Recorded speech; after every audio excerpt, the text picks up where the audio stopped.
Howdy, folks. How you doing? This is Receptor coming to you live from the interweb. Anyways, we have a jam-packed show for you today. We'll be broadcasting as soon as the song is over. So hopefully you can stick with us as we bring you the most fantastic geek news within the region and beyond. So we'll have that there. Crank that up. Time check. Alright. And also on top of that, we got Dave Parr in the show. Isn't that awesome? So this is our pre-show. So basically, say hello to the internet people. What's up, internet? There you go. And they're people, not just internet. Also on top of that, there you go. So basically, if you want to adjust the mic, just walk over the height and level. So we're gonna take these stupid fucking thingies off. Gotcha. No swearing on the air, but we're on break. You can swear as much as you want. Alright. Sometimes things happen. That's fine. There is no delay to the air. Maybe like 2 seconds. That's about it. Time check. 12 seconds. Cool. And welcome to the show. Yes, sir. Thanks for having me on. It's a good experience for a journalist who just graduated in April. You just graduated. Can't find work in the field, but I'm working. Does that surprise you? Actually, when Conestoga says, and here's a shout out to Conestoga, Yeah. 80% job rate, and we're all unemployed, and we're working in different fields. That's kind of. So how's your burger cooking technique? Well, I don't go into that field. Oh, that's I've been good. there, done that. Yeah, I'm 31, man. Ain't no burger flipping here. Or so one could hope. Future Walmart leader, perhaps. Yeah, right. What's that, bud, sir? Gave out your needs to the millions. Exactly. Oh, it's all good. Well, To the well, millions They say I and love- millions of the they say Recepit fans for WTF. Unless you can cut your phone off real quick. Oh, it's on silent all the time. It's all good. Time check. 15 seconds. Perfect.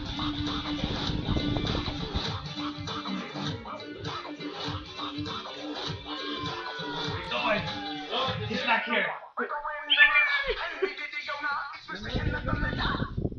Everyone, we're live. Woo! We are live! Welcome to the weekly trending fandom show, and I am your mega superstar guest. I am the guy who is the man, and I am known as Recepit. And of course, keeping us out of trouble like always is the one, the only, Mr.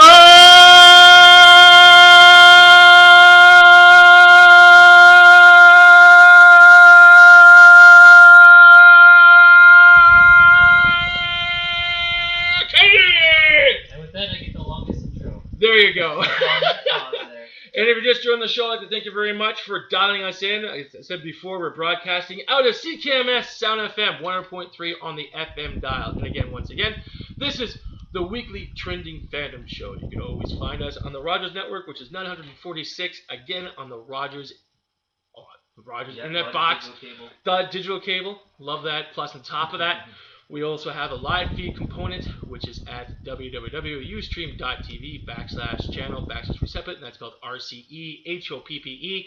Plus, on top of that, select your favorite internet search browser and basically check us out also at www.soundfm.ca. Plus, on top of that, we're always trending, and you can always find us at the fantastic Twitter feed known as Ryan_Kennedy. And if we like what we hear on the tweet, we'll be able to read it on the air. Plus, That's right. Send in your song requests. We'll play them throughout the next 2 hours. Anything good, we'll read it on the air. exactly. Plus, on top of that, we have our anonymous peanut manager gallery person thingy who's taking care of our Facebook group. Always basically asking questions and answering answers. How's that for screwing that completely up? And of course, today, live in the studio, we have the one, the only magnificent David Pear. Say hello, Pear. How you doing, people? There you go. So anyways, we have a chock full show for you today, which encompasses wrestling, gaming, movies, comic books, cartoons, everything that's cool, geeky, nerdy, and fandom trending. And why is that person knocking on our door? Tell him to go away, Kennedy! It's our legion of fans. Say hello. Exactly. And So, boy, Receptor, I think you raised the temperature of the room by Did 2 I? degrees with that intro. Wow. that's awesome. That's not too It's bad. hotter in here. Also, on top of that, today we have an actual guest that would be calling in. Her name is Caitlin Thompson, and she is goodness. part of the Con Bravo convention that is coming up. Name, that could be her. That's Shall I answer awesome. it? No, Put her because on we'll hold. call her when we said we Okay. will call her. So basically, So that's you, Caitlin. Stop, and we'll call you back. All right. Oh, it's still going. So maybe it's not her. Oh, maybe it is. Okay, there is a delay out there. So you never know. She might have just got that. it was the wrong phone number. They'll Okay. call back or leave a message if it's really, really, really important. So, how was your weekend, Mr. Kennedy? Well, I don't know if you can tell by my face. I can't. You can't. You No, got sunglasses that's on. right. And I don't know if you can see the sun panel line. Oh my too. God! You got But, the sunglass yeah. outline around the eyes and everything. It was That's a hot hilarious. weekend, Dave, you spoiling catching out this? there. Yeah. So I'm currently in the peeling stage right now. That's good. That's good. It's almost like acceptance in the Get 7 ready, steps. like a snake. Just peel the skin. Get that new lovely coat on. All right. But yeah, it was definitely a hot weekend. I think we all ventured out, Mhm. independently of course, at the Rib Fest. Oh yeah, Okay. I was there. It We're was all good. there. Yeah, I was at the Rib Fest as well. It was on the And, Sunday. I think it gets bigger every year. I don't know about you guys, but they I had know it- those flipping billboards get bigger every Yeah, year. yeah, Yeah, you know, there's River- just River these huge. Scott? Exactly. It's like what are they like 60,000 feet tall or something like that? Think so. Basically tickling the Yeah. belly of Oh, actual they gotta planes that brag, go by. right? They gotta brag. Oh, they Number are one bragging. in the world. We're the number one Number ribs. It's one like, no, I have the number one ribs in the race. Yeah. Showing off those trophies and the bling. Yeah. Right? Come to us. I actually saw someone sampling the sauce. I don't know if you guys had anyone Yeah. like. That was the Like- second booth. Yeah, that was barbecue Vegas. royale or something from Yeah, Vegas. yeah, you got it, you Yeah. got it. Yeah. Trying out the sauce, which I did try. It had a nice sting to it. I liked it, but I tried someone else ultimately. I found they were the best actually. Really? Yeah, the first guys, Royale? the ones that were the champs, the defending champs. Oh, from Not enough last meat year. on the bones. So you had the ribs then. I had the second guys. Oh. We had the full rack. From That's what's Royale up. or from the first guy? Royale, From the left? Royale. So sector Yeah, from the left. Not bad. yeah, that's right. Yeah, Nice. yeah. Well, just the whole atmosphere. I feel it's getting bigger because in recent years they They- added the midway. Exactly. They got all the They- carnival they- rides. exactly. And then I just see a lot got a more zipper? promotional booths. Not the zipper. There's no zipper yet. I Hopefully thought they next had year. a zipper. No. Then what the hell is that carnival ride that made people puke and stuff? Oh, the flying saucer thingy? That possibly I could call be it it. the flying saucer. I call it the because it's zipper, Flying so there you go. saucer. But no, the zipper is a lot more epic than that. Yeah, of course. But just more Try that junk. promotional booths. I saw spring rolls sampling spring rolls and You saw spring roll I missed sampling? That. That's I missed right. that completely. Yeah, the Asian cuisine place. They're Yeah. sampling spring rolls and selling them as well. So obviously I walked my way over there to try some of that. That's not But bad. Popeye's chicken was out promoting. It just felt bigger. Wait a than second. Are we recent getting an years. endorsement check from Popeyes? Maybe. Our chicken's on the way. Perfect. Big bucket for everybody. And at the free Weekly Trending T-shirts, Show, right? and of course, don't And forget t-shirts endorsement check, and which is water about bottles $5,000 billion and per second. wristbands. So basically, good times then over at the Rib Fest. Yeah. Did anyone check out the jazz festival that took No. place in the Oh, uptown the, core of Waterloo? Waterloo Pretentious. Never Open streets. It was open streets. There was KW Dub, K Dub, that little bubble place that basically does squirt guns for kids. Oh, yeah, They're yeah, actually yeah. doing that. Yeah, they actually did Nice. that there. It was hot. so why not? No. It was damn hot. It was so hot, I had to change my shirt 3 times. It was crazy. But however, the thing is that there was a lot of people that came out. It was really funny. One of the Jazz Fest because the main stage is actually in a parking lot behind City Hall there, or whatever that little building is. They do all their actual thinking for the city planning, and it was quite funny because again you have this huge parking lot with no shade. So the thing is, what you had off immediately on the left-hand side, you had a bunch of trees, and everyone was jam-packed in this small, Yeah.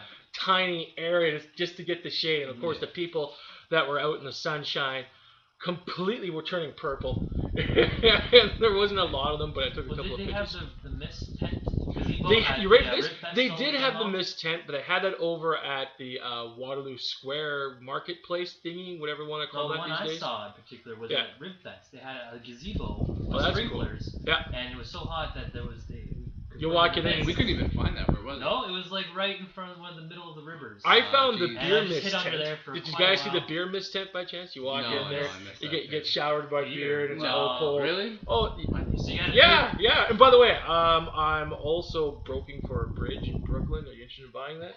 Are you saying, Giuseppe, you had a beer bash? No. Is that what you're saying? Okay. I am not saying that. Okay, who sampled the beer? I did. Yeah, it was good. That's right. Who was number one? It doesn't matter. I am. Oh, well, you she were did hammered some at that point. Beer What's that? sampling. Oh yeah. They're all good. I have to give it up to Hammer, Stonehammer. Stonehammer. Yeah, That's they not were bad. good. That's Yeah. cool. Yeah, they were good. Who are they? Beer company. Really? Yeah. Are we let getting me endorsement ask check you, from them? I don't know. No, No. what the hell, man? What the hell? No, Why are we broadcasting other people's products if we're not getting an endorsement check? Outside the region? I know you're new to the show, but this is how we work here. All Come right, on! Sounds good. Good. Well, let me ask you, gentlemen, this: did they have any samples of non-alcoholic beer? I was kidding with the whole beer thing, of Yeah, I course. don't That's think just so. my temperature No, for my all humor. those And flavors. of course not. Non-alcoholic? No, Okay. no. The only way you get free samples is by going to the beer store. And at the beer store, they'll have right. beer samples. And of course, me and my new roommate go there all the time. That's how you party. Exactly. We party free and we party large with free samples at the beer store. See, I was thinking you were talking about Ripfest. Just Oh, over God, there no. where they have all those tents. No, it's a family-friendly place, and they wouldn't do samples like that because I actually know I'd need Dad going off on the hinge and punching the need kid or wristbands, something as far like as that. I'm aware. Yeah, something like that. But however, you know how it is, Kennedy. I make Okay. most of my stuff up as I go along. You know that. So, anyways, what else did you do? I understood from your Facebook profile that you went to Saba Beach with a No. couple of girls. Close. Oh, I went to Grand correct Bend. me then, Mr. Kennedy. Grand Bend. Grand Bend. Where the hell is Yes. that? It's to the left. I don't know. To the left? I don't know. It's up Outside there. All right. London. Towards Sure. London, that side of the I believe you. lake. I don't know what lake it is. I but, believe you, Mr. Kennedy. the difference I found from that beach from others is there's waves there. So if you like the waves, bring a spot for you. If you dig the motion Yeah. in the ocean, head down to Grand Bend. You like the wave pool? Go for that. Right. You know, for someone that, for me, I can't swim. I have to be careful, right? You can't swim? No, Are unfortunately. you kidding? Wow. I feel a movie moment coming on here. Mr. Yeah. Kennedy, save the And, kitty! I can't swim, damn you, 37! Apparently, this is what the news is talking about. There's been an all-time casualty list of non-swimmers drowning in beaches Non-swimmer this year because of how drowning hot Yeah, it there's is. been a lot. Beaches. So luckily, I have not contributed to that list so far. Well, so far, Get the you're water not rings. dead unless, of No. course, a necromancer brought you back from the dead. Which sounds a lot like No, my I'm zombie here. walk that takes place on October 13th. See, the sun's So, not my friend, and neither is the water. Take but over King I'll- Street. Pretty much, like I always do. Do it. Always. So anyway, sorry, we're in trouble. Apologize. So through Ramacris I'm here. Reanimation, you're still here on the weekly Training Phantom Show, where we have more than live guests. We have dead announcers. I know Awesome. I'm peeling like a zombie, but I'm not a zombie. You're in that peeling zombie Yeah. So stage. it's a good segue for Ron. Yeah. Until not too bad. I start smelling brains and. Yeah, exactly. Yeah, That's so okay. We'll throw attacking you we'll guys. throw you in the mystery room over here where all the black mold is hiding. I can start. Ferment you quite The nicely. skeleton closet of Sound FM. You So- got it. oh, And then after that, we'll release her on October 13th around the Kitchener Zombie Walk Yes. time and let you roam the streets once again as we collect food donations for the local food bank. Getting ready for that. Oh, yes. you betcha. You betcha. So, anyways, as we were talking about before, Pear, we went to this little fantastic convention called Atomic Lollipop, which took place, I believe, Two two weekends ago. Do you believe that? And 2 I'm weekends. I'm still off Where's that my A-pop free time, high, though? I guess you could say. I'm as well. Plus, on top of that, I wish to continue this fantastic state of nostalgia as we head off to our other convention, which is Con Bravo, which will be doing a lot of fantastic interviewing and shenanigans and all the fun stuff we like to do at conventions such as this. Plus, on top of that, one of the few things I'd like to announce is that we will have a dual pass, 2 passes of 2s giveaways throughout the duration of the show, so stay tuned as we talk more about that. Plus, on top of that, we're going to have Caitlin Thompson live on the air with us to discuss more about this fantastic get-together known as Con Bravo. And Mr. Kenny, not to put you on the spot, but what do you know about the show overall? Well, you and me were both there last year. We Were both we? had a great time. A lot of shenanigans Okay, were had. Perfect. I saw barrel rolls through the hallways, Uh-huh. live-action Mario parties I didn't going kill anyone, on. did I? Just overall great No, time. okay, The schedule, the final schedule Yeah. has been released. It has on been! conbravo.com. I So feel you check organized Check now. out all the cool stuff that's going on. Perfect. Basically, if you're into new media, video games, and anime, it's the place to be this weekend. Are we plugged into this new media thing, Mr. Kenny? We are. We are? Going to be there. Awesome. We have a Twitter feed, right? Mhm. We have a Twitter feed, right? Well, if you're talking about mine, yes. Yeah, we're at talking Ryan about- _Kennedy There on we go. Twitter. That's what it's fishing for. Yeah. So you're looking to we're looking to give away those pair of tickets, right? We're giving away tickets? That's awesome! That's amazing! How do we manage that, Mr. Kennedy? Oh, it doesn't matter. Who cares? Anyways, we're giving away 2 pairs of tickets for Con Bravo coming up this weekend. And if I'm not mistaken, I believe the show is almost sold out. So we're the only exclusive radio show in the Waterloo region to actually ascertain 2 pairs of tickets for the tickets. The weekend passes. What am I talking about here? For basically any lucky viewer or listener person who actually like to be part of our show this afternoon. So basically, how about this? Let's take a quick break here. Let's spin a couple of tunes, and hopefully we get Miss Thompson on the line and discuss more about this fantastic show that's taking part over the weekend. And by the way, before we go to break, what is the email address for Con Bravo? The email address? Not, did I say email? Oh my God, the amount. Flood their inbox, shall we? Perfect. I believe that's info@conbravo.com if I'm not mistaken. Sure. And tell them the weekly trending fandom show told you to blow up their email box. But however, do they have a web address? Yes, www.conbravo.com. Amazing. And on Twitter, it's @tweetbravo. Perfect. So there you go. You can flood them. And they got that Facebook thingy too. Facebook, yeah. Look up Con Bravo. Perfect. Through the Facebook search engine. Yeah. That wonderful Mark Zuckerberg 2 blocks of darkness individual.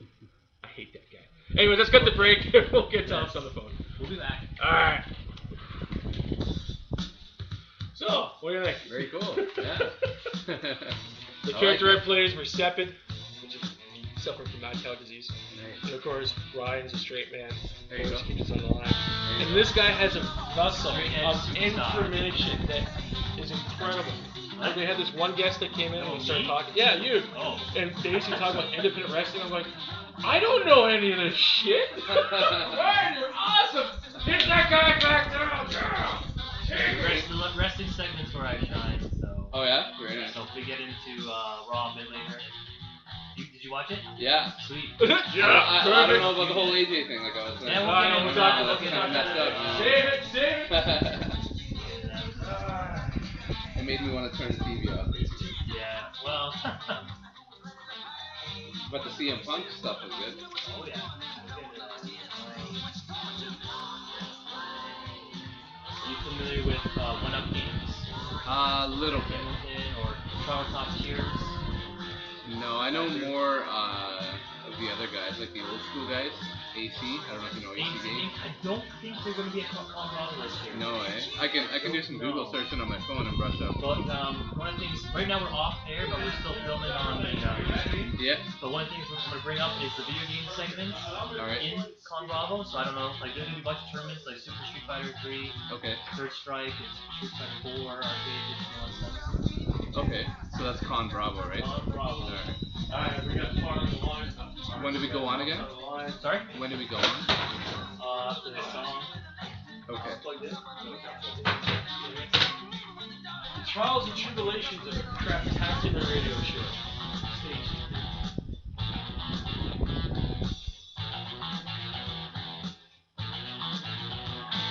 Are you guys going on both Saturday and Sunday? We're not confirmed. Like we have weekend plans already. Yeah. Hello? No.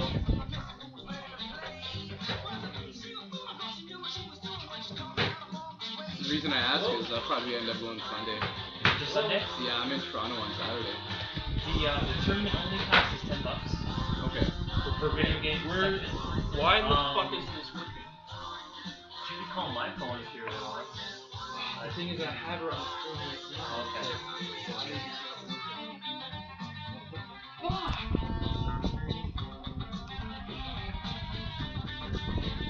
Is that the body phone?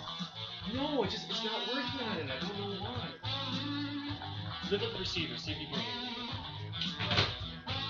Hello?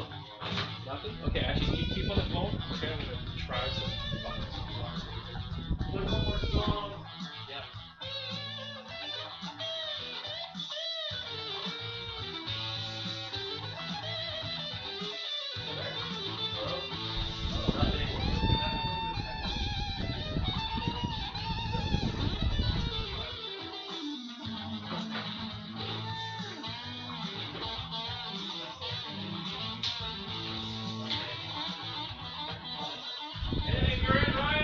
Hello? I thought you were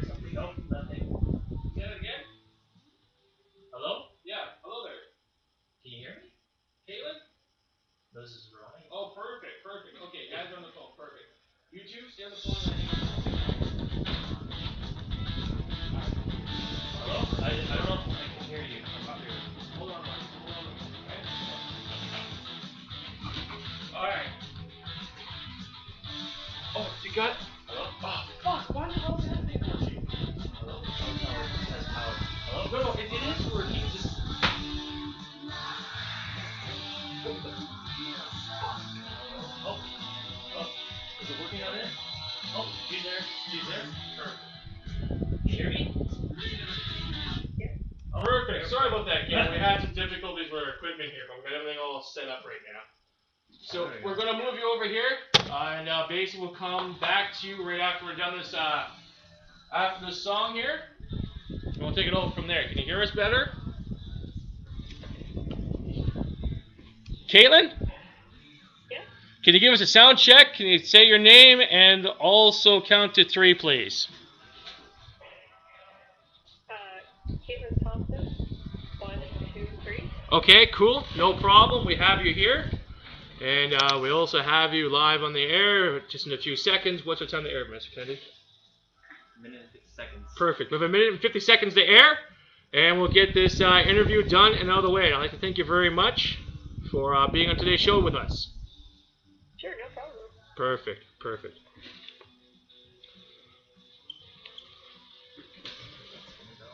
I'll just turn her way up.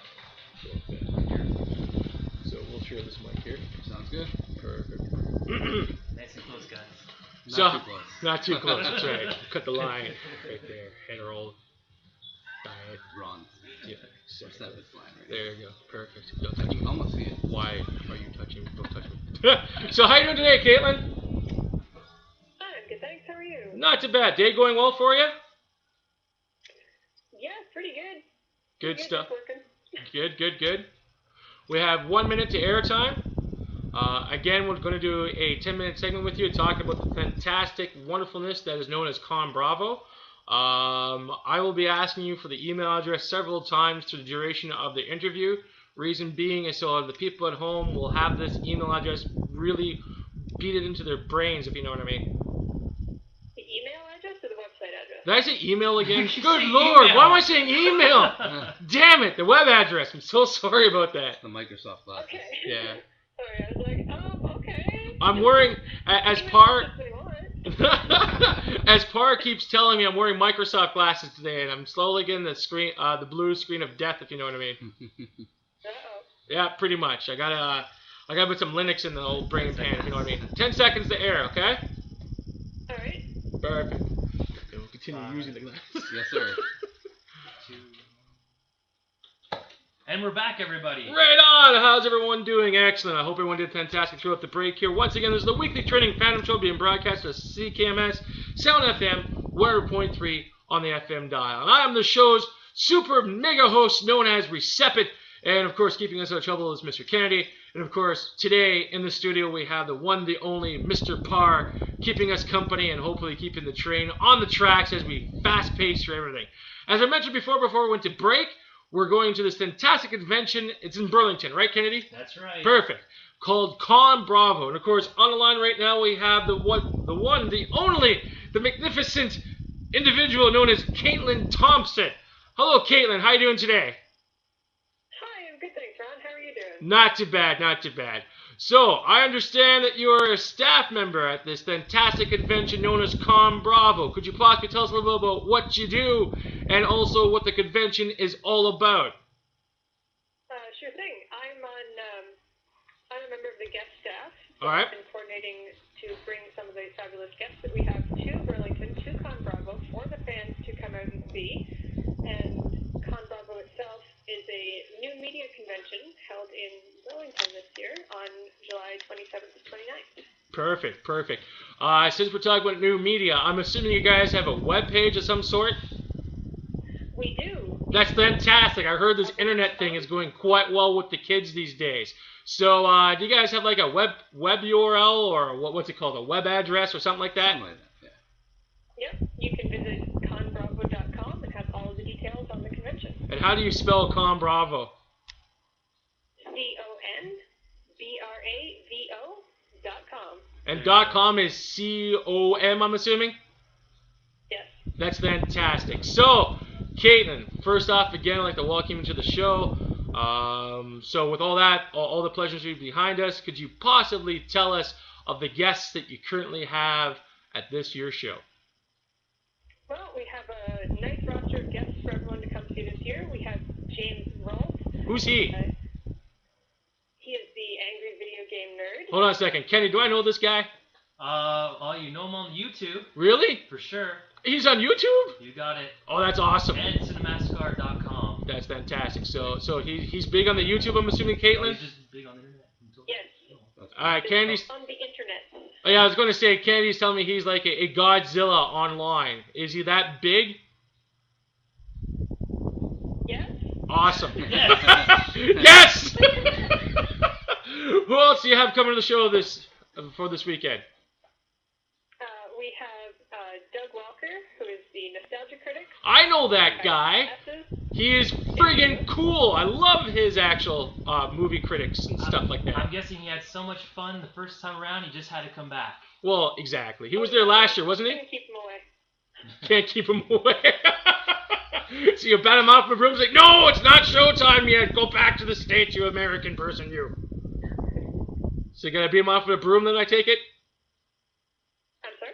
Do you have to beat off the Nostalgia Critic with a broom? Oh, pretty much. Awesome. So basically, Nostalgia Critic, video game nerd, absolutely fantastic. Who else is coming down? We have Noah Antweiler from the Sweeney Experiment. We have Linkara and the Nostalgia Chick, Todd in the Shadows, Birdman Dodd. We have a bunch of musical guests coming in. We have Danimal Cannon and Mega Ran coming. They're pretty great. And we've got Scriptnik, Peter Chimera, DJ, DM3, and we have a whole slew of community guests and amazing cosplayers coming up to the convention. That's awesome. As you know, here, the Weekly Trending Fandom Show, we really dig the whole cosplay community. So do you have any large superstars from that particular area of fandom that coming that you're aware of? We have Don McKechnie and Morale coming in. We also have the Moon Roses coming all the way from Quebec. Oh, wow. The Kudrell and Mai Cherie, and they're coming to bring their cosplay expertise to Con Bravo. That's awesome. Is any of these individuals involved with any panels or workshops by chance? Yes, they are. The whole list of it is too long to just say right now, but most of them are running some panels. We've got some workshops this weekend. You should come check out the schedule on the website. Yeah, Candy was mentioning that the schedule just got released. So basically, can you confirm or deny that internet rumor for us? That rumor can be confirmed. Perfect. Confirmed right there. The schedule is available on the website, and you can come take a look at what's happening all weekend. Perfect. To let you know, I suffer from mad cow disease. So could you possibly give us the that web page thingy again, please? Webpage is conbravo.com. Perfect. And if you want to find, yeah. Perfect. And also, are you aware of that both Mr. Kennedy and myself will be at Con Bravo this weekend? I believe I've heard a rumor of that sort. Perfect. Oh, I'm glad to hear the rumor mill is just chock full of wonderfulness, if you know what I mean. And I'm assuming you'll be there as well? I will indeed. I'll be running around as one of the staff members, doing a bunch of stuff and not getting to stand still or sit down all weekend. Oh, that's even more fantastic. It sounds a lot like Atomic Lollipop, Con-G, EMC, Anime North, all the other rest of fun conventions that are out there. Oh, yeah. Oh, yeah, for sure. So basically, let's talk a little bit about you here before we wrap up this segment. How long have you been involved in the convention scene for? I've been going to conventions, I guess, since maybe early 2004. 74? And then I've been in... Wait, did you say you've been involved in conventions since 74? Oh, 74? No. No, okay, sorry, I misheard you. I apologize. I was going to say, wow! So, how'd you get involved with Con Bravo? Well, I got involved with Con Bravo because Mark Chan, the convention staff, said, hey, Galen, you should come help with Con Bravo. You're doing such a good job running Con-G, so I did, and now conventions have eaten my life. Awesome. So basically, you said you're part of this convention in Con-G. Where is this convention being showcased? Con-G is in Guelph. Awesome. February. Awesome. And what do you do for that particular show? For Con-G, I'm essentially con chair. Okay, that's awesome. I'm con chair, but I'm one of the main people that runs the whole convention. Really? That's amazing. Sorry, we're kidding. We apologize. And what's the URL for Con-G? I'm sorry? What is the URL for Con-G?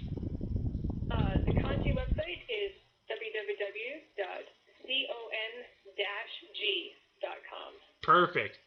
Well, that sounds absolutely wonderful. So basically, here's the deal, Caitlin. We're going to see you at the show. We're going to bring you some flowers, and thank you very much. Basically, thank you for being part of the show this weekend. What am I talking about? I'm all over the place. I apologize, Caitlin. But, however, the bottom line is that we'll be at Con Bravo this weekend. It's conbravo.com. Thank you very much, Caitlin, for being part of our show. And we look forward to seeing you this weekend. Thanks, no problem. I look forward to seeing you and everyone else who comes to attend Con Bravo this weekend in Burlington. Awesome. One more quick question before we let you go. Could you possibly give us how much weekend passes cost and also day passes as well? Oh, goodness. Let's see. Tickets are, for a full weekend pass, they're $30 at the door. All right. If you just want to come for the Friday, it's $13. Okay. Saturday is $15, and Sunday is $12. So you get a much better deal if you come all weekend, and you should because it's super fun. That sounds absolutely fantastic. So basically, we'll beat the drums up here in the Waterloo region. And we'd like to thank you very much again for being part of our show, and we look forward to seeing you this weekend. Thank you. I'll see you then. Yep. See you. Thank Bye-bye. you, Caitlin. Take care. All right. So basically, that's Caitlin Thompson, who is part of the media component at Con Bravo, and we'd like to thank her again for being part of our wonderful, fantastic, spasmatic show of wonderfulness. I just want to add that the concert is Friday night. There's a concert? Yeah. So Sounds like a J-pop time. I think she said it was $13 Friday, but Yep. it says here on the website $15 and includes the concert. So there you go. And if That's you just cool. want to see the music concert, it's only $5. That's not too for bad. Friday night, so That sounds there very you go. economical, if you know what I mean. Mm-hmm. And I believe tournament Judo? passes for the video games. Yep. You just want to play the video games? Yep, nothing just else? video games only. $10. He's a video game guy. Yeah, exactly. You got her. I'll go over some of the video games that will be there. Perfect. I'll just pull it up here. Got this mic set Now, back on up. top of the electric video games, they also have, of course, tabletop board games as well. But for video games tournaments that are going to be put on by our friends at Toronto Top Tiers is Street Fighter Third Strike, Ultimate Marvel vs. Capcom 3, Super Street Fighter 4 Arcade Edition, Super Smash Bros. Melee, Donkey Kong, and Tetris. So you got some classic with some retro fighters and some newer fighters. So there you go. This sounds like a And fantastic there'll be a time. lot more free PlayStations as well. Now, so. getting back to that concert thing, because obviously Yes. everyone knows that Waterloo is a music town. This is absolutely fantastic for that 45 plus demographic. Who's going to be part of the concert? Do you know offhand, Mr. Kennedy? Well, someone I'm looking forward to. Now, I've never seen any of these people perform personally or anything like that, but I've heard a lot of buzz about this individual named Mega Ran. Mega Apparently, Ran. he's played at Mega Ran? PAX. Is it Mega and stuff Ram? like that. It's Mega Ran. Ran. R-A-N. Oh, okay, Ran. And his guest file is on the Ran. website. If you go to conbravo.com/guest, you can read his profile there. But apparently, his music work has been featured at a lot of different other gaming conventions. Sounds great. Sounds very, very groovy. Bringing it next here at Con Bravo this Friday night. Perfect. Does he have an actual stage time that you're aware of? It's on the schedule here. Let me All put it right. up So here. basically, well, you know what? How about we allow our viewers here, Let's go basically, basically, A little bit of lag. go online and basically find out from themselves where these individuals take the stage. That sound pretty good? I mean, you can look over the full schedule, win the autographs, panels, and times for everything on the website, conbravo.com/programming. All right, perfect. I'm gonna change my adult diaper, so let's take a quick break here, and we'll continue on with the rest of the show. Just before we hit break, just to remind everyone. Oh, just remind we do everyone. have a pair of tickets to this lovely We convention. do? For those that are How do we get listening those in, tickets for well, this fantastic show? Who knows? Who From our cares? good friends Bottom at line is Bravo. we have them, and we will tell you how to get them after our break. Okay. Oh, so stay tuned. That's right. So I'm gonna throw up the just for fun. Yep. The Raw 1000 theme song. Perfect. Yes, sir. They got a nice website too. Oh yeah, Beautiful website.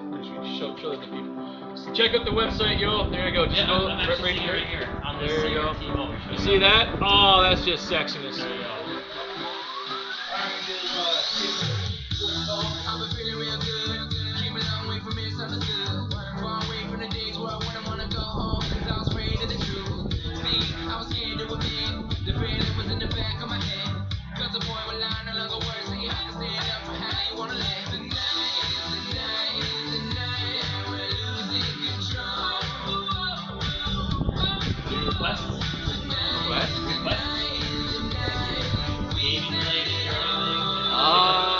don't know. What do you mean to talk about? Whatever's good. What can we talk about gaming related? Give us the numbers tonight. Well, gaming sales dipped again. They've been on the decline now. A song. Oh, song what? Yeah, song play. Oh, okay. Gaming related? You know anything about Pokemon? Okay. When you've been doing this for as long as I have, I've ran out of all the songs I wanted to play, so I asked people what they want to play. You know what? You do it. Give us something good. I've already played something I want to play, which is raw 1,000 songs. Yeah. Which should be only one night only. We can go back to Nickelback and do it. I think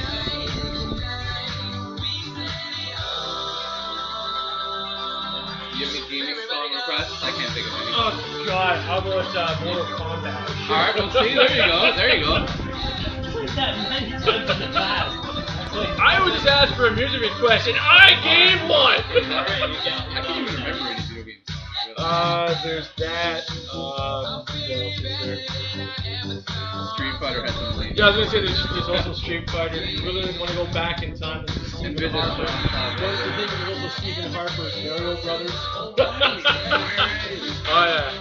There's Gauntlet with Sam and all of that. There's probably a couple tunes from Doom that came out with the rock. Oh yeah, I didn't check that soundtrack.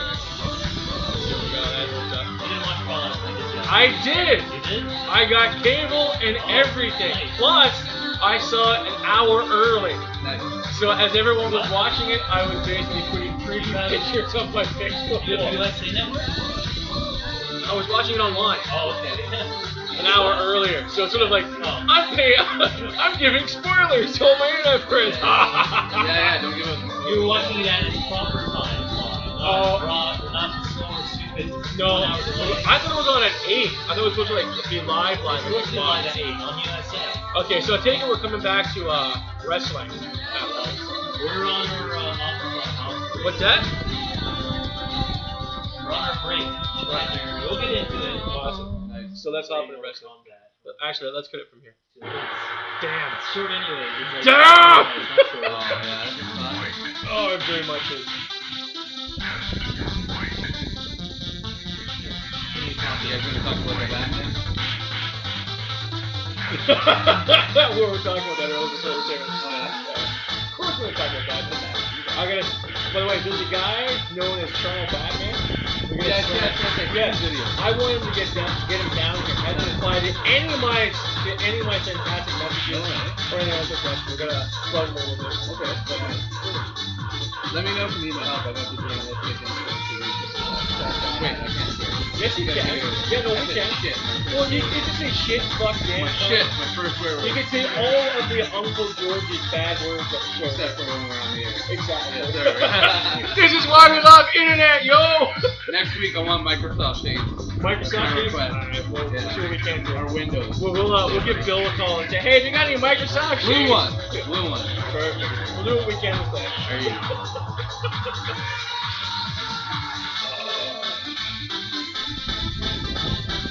I was actually going to bring you guys some Timbits, but I was running late, so Man, I said the hell with it, man. I didn't want to be any more late. You gotta remember one thing, I'm Indian, so they say I'm gonna be here at like 11:30 or even 12:30, right? Okay. But remember, this is media. So Yeah. we need to hear at 11. Yeah, so you you're better at get your 10. ass Can you please punch up the scroll back? What is it? It's called www. Skills.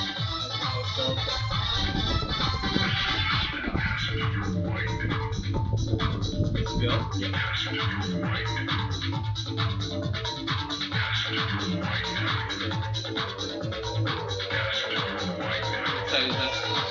Basically, every single go to get top 5. Oh, very nice. Here, so what do we need to do? So basically, actually, we'll do wrestling first. We'll do a break, and we'll come back.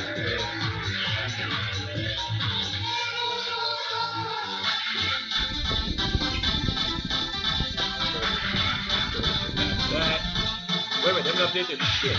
No. You know why? Because they. Oh no, I was gonna say without a respect for the thing. No, they're being lazy. They're being lazy.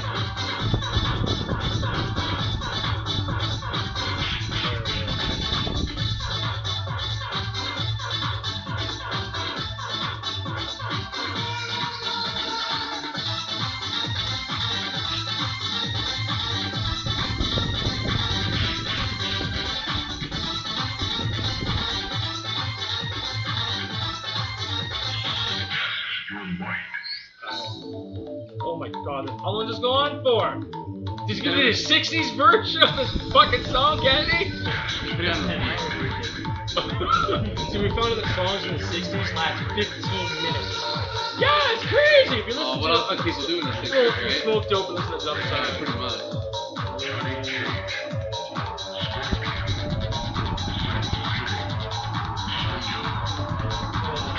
I think if this was in Mortal Kombat, he'd have 20 characters in him. Oh, pretty much.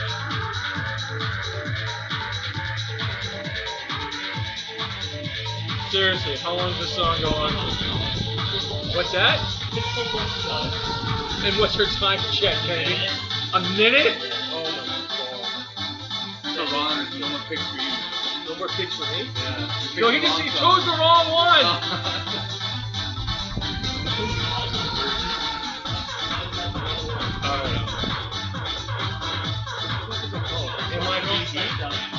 IMDb. Internet Movie Database. Yes, remix.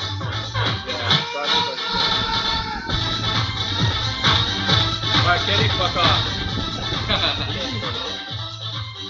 What's that?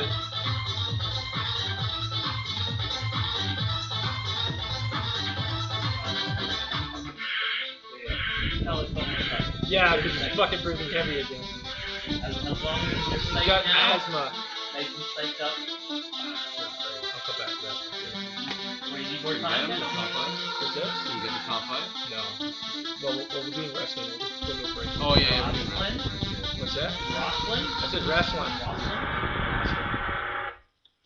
Hey, we're back. Good lord, that was long! What was it? The extra extended mix from the 60s or something? Maybe. In the 60s. Yeah, Do from you the know 60s. back then? Probably some board game or card game format. Anyways, I'd like to thank everyone for joining us on the Weekly Trending Fandom Show, being broadcast through Sound FM 100.3 on the FM dial. Plus, on top of that, if you want to catch us live on the internet, you can do as such by basically jumping on our live stream component, which is ustream.tv/channel/Receptor. That's RCEHOPPE. Plus, on top of that, send us a tweet or two, and that'd be absolutely fantastic of you. Also, on top of a tweet and what? What?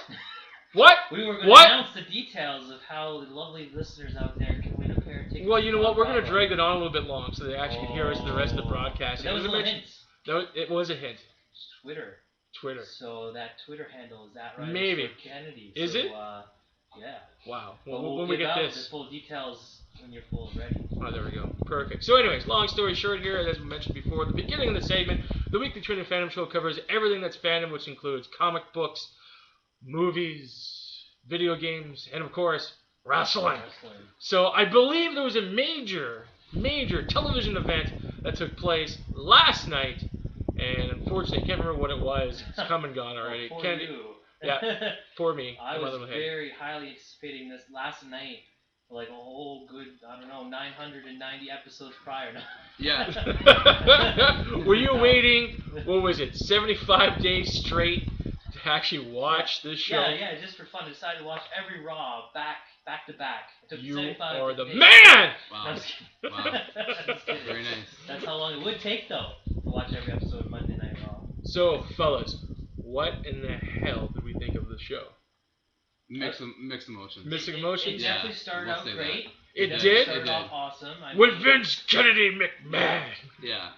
Curtain jerking. The thing is, you have the new eye catch, you have, I think, a new opener and all that stuff as well. Yeah. You know, I did see that. It was basically, I caught that. I thought it was kind of cool. It was basically opens up that was then, this is now, and forever type of thing. So I personally think that WWE is now walking into a new era. Yeah. Because think of this now, people power.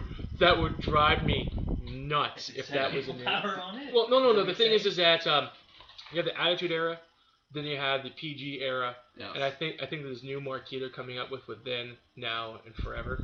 I think that's a new era benchmark. I think because every time they change the actual intro, that is when a new era begins. At least for what I've seen so far. And again, the top two. Attitude. Well, the top three, you had the 80s, the Attitude, and also the PG era. So I think we're finally finally. Away from that PG. Exactly. Walking away, closing the door, bolting it up like a bunch of zombies trying to punch through it, eating my fantastic brain, and moving on to something new and fantastic. But they'll hopefully try to spice it up a little bit. I they hope drop a so. little bit of that attitude in it, a little bit.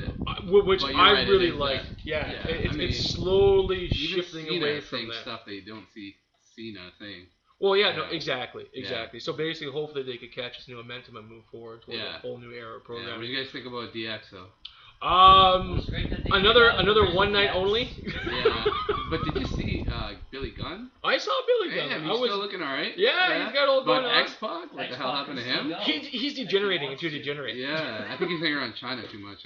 The thing is, I think this was the first time that all 5 of these members in particular have united together. You're absolutely correct. Because, when Shawn Michaels, China, and Triple H were in the group, when Shawn Michaels took his leave of absence because of his back injuries, and his smile disappeared. X-Pac and the New Age Outlaws came out to, reform a new DX. But then Shawn Michaels was out, right? Yeah, he was done. And he was never really seen with that particular version of DX. Yeah. So I think this was the first time we've seen that together, which was kind of weird, but cool at the same time, seeing Shawn Michaels with that. They matched it well. It was like HTML coding. They just really matched it together. What did you guys think about, I forgot Buddy's name, that comes in to save the masses?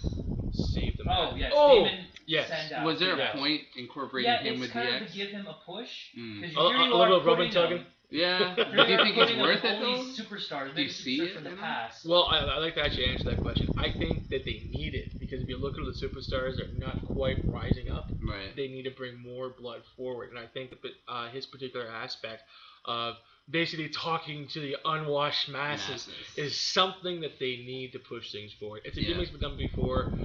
He's doing it well. Exactly. Yeah. Lee Papo, friend of the show, by the way. They need different angles, because the thing is, if you keep cookie cutting something like John Cena or CM Punk or Brandon Dine, the thing is that they're all fantastic wrestlers, they're all fantastic superstars, but the thing is that they pretty much have the same core. Right. So with this new character that's coming in, at least it has a different angle. Yeah. And the thing is, the way he works is that he's a very sophisticated individual, but when he gets mad, it's game on! It tears apart his actual competition. Yep. So the thing is that bringing him out the DX gave him a little bit of a rub, which was needed. Again, DX isn't going to be there every week from now on. No. This was a one night only kind of reunion. So again. Push the new guys and make them, legitimate in a way that he can hang with the big top cats from the past, right? Which of course all the young kids need these days. Yeah. What do you guys think about the Brock? I think Brock, every time he steps in the ring, you know what I was really hoping for? Man. You know what I was really hoping for? What I was really hoping for, besides the segment that took place, that whole stuff was good. I was hoping that D-Generation X would actually come in and just stand the top of the stage.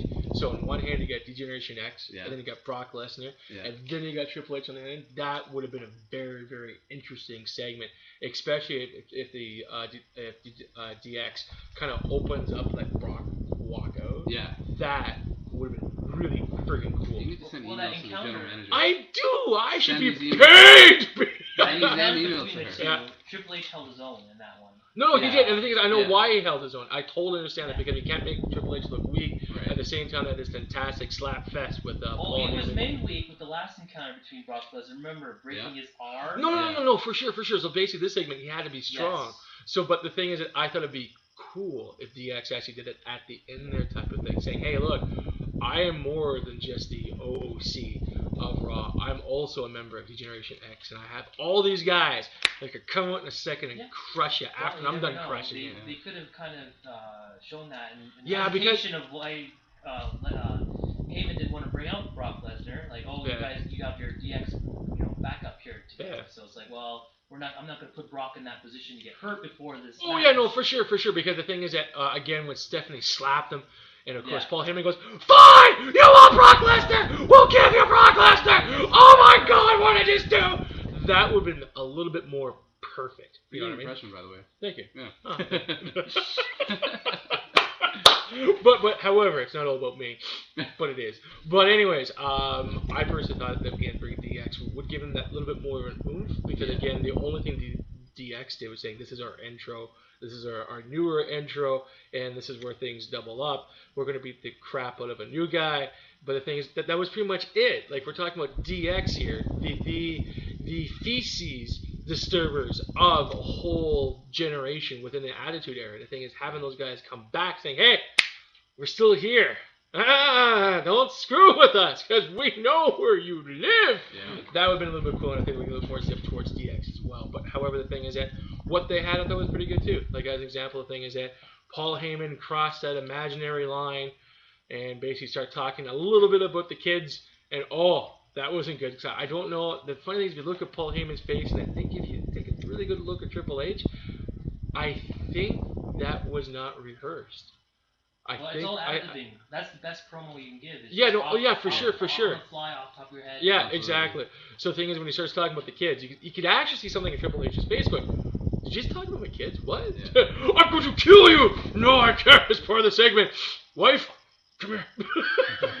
Let's rewind a little bit to the opening match. Yeah, so we're babbling all over the place here. Yeah. For the first time that I've seen Sin Cara team with Rey Mysterio. I think that's a dream match. Was awesome. Yeah, that was a little shocking to see them come out first. Yeah, because I'm not mistaken, I believe last segment the last show you were talking about how both Sin Cara and Rey Mysterio were having difficulties outside the ring or something like that. Did you mention? The ring? Yeah, I'm hearing they're having problems communicating, or they just. Well, the thing is, Sin Cara only speaks Spanish. So that's the C, yes. So that's one of the difficulties he's been having with the English-only speaking talent is they can't converse during their matches. So botches tend to happen. If you've been watching any of Sin Cara's matches, a lot of them end up, burning and crashing to the ground. Here you have Rey Mysterio, who is bilingual, to help him along. C. So here they were teaming with Sheamus to take on Dolph Ziggler, Chris Jericho. Yeah. And who was the third? Who was the third one? It's another Spanish guy who drives. Alberto Del Rio. Is he a new guy? We keep forgetting about him. All I know is he wears some sort of scarf. Yeah, that's pretty much it. He's got the giant S. He runs around and says, "Look at this good car I got." It's like, it's time for me to go to the bathroom. My rental car this week. Yeah, pretty much. I thought that was a little thrown together at last minute though, because here you have some of the biggest stars, not maybe the main eventers. You know what I also liked out of that match as well? You also had Dolph Ziggler and also Chris Jericho. Yes. And one of the few things that I've been bitching about Chris Jericho for the last little while is why is he there? And for the very first time since Chris Jericho came back to the actual show, he lost in a fantastic way, and I loved it. And the thing is, I can't wait for both Dolph Ziggler and Chris Jericho to just duke it out in the middle of the ring. This will be an awesome match that I was waiting for, because basically how that whole thing ended, wonderful. Now let me ask you guys something here. Did the match seem any bit more special by who was announcing it that night? Not really. I know who announced it. Yeah. What's her name? Good old JR. Yeah. Oh, we're talking about announcing. Yes. Okay, yes. No, not ring announced, but announced. I thought you meant ring. Of course, JR. Yeah, exactly. What was that stuff on JR's chin, by the way?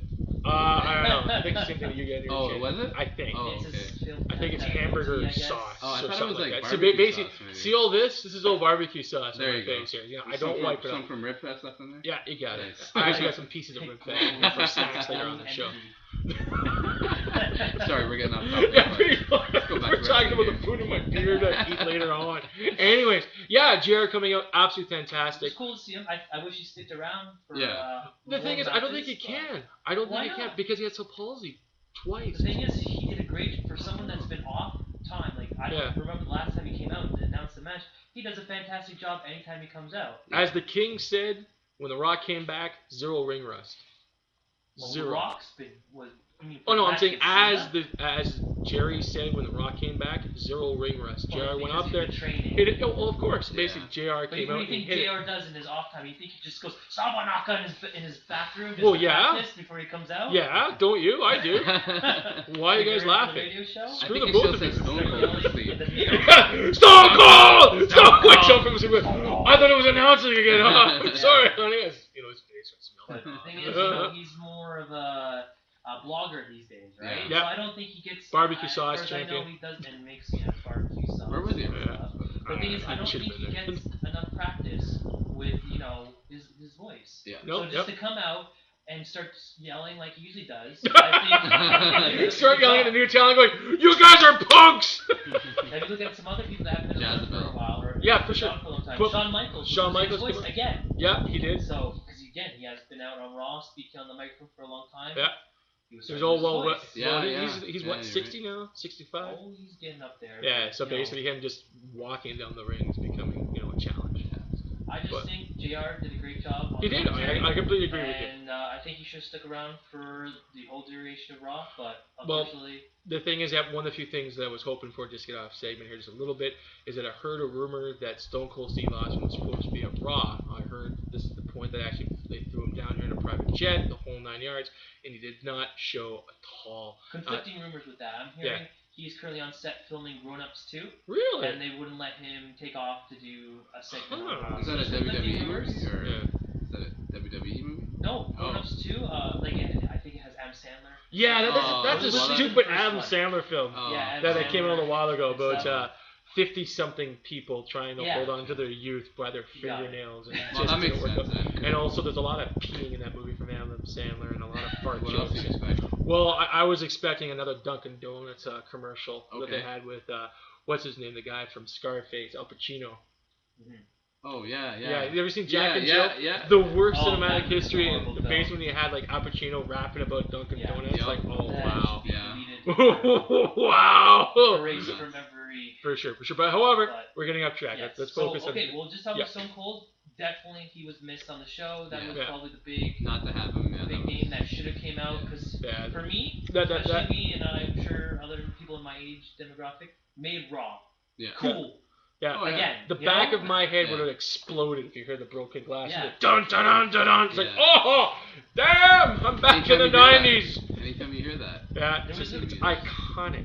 There was a few times where you could have came out, especially at the end of Raw or anything like that, to make a final. It'd be awesome if Stone Cold smoked CM Punk at the end of it. Yeah, exactly. I think that's because, as we know, CM Punk and Stone Cold Steve Austin has been going back and forth really verbally or via Twitter and stuff like that. Yep. Because he really wants a match against Stone Cold at the next WrestleMania. Yep. So this was the first perfect opportunity to start the ball rolling on that. Yeah. But however, that small little wasn't meant to be.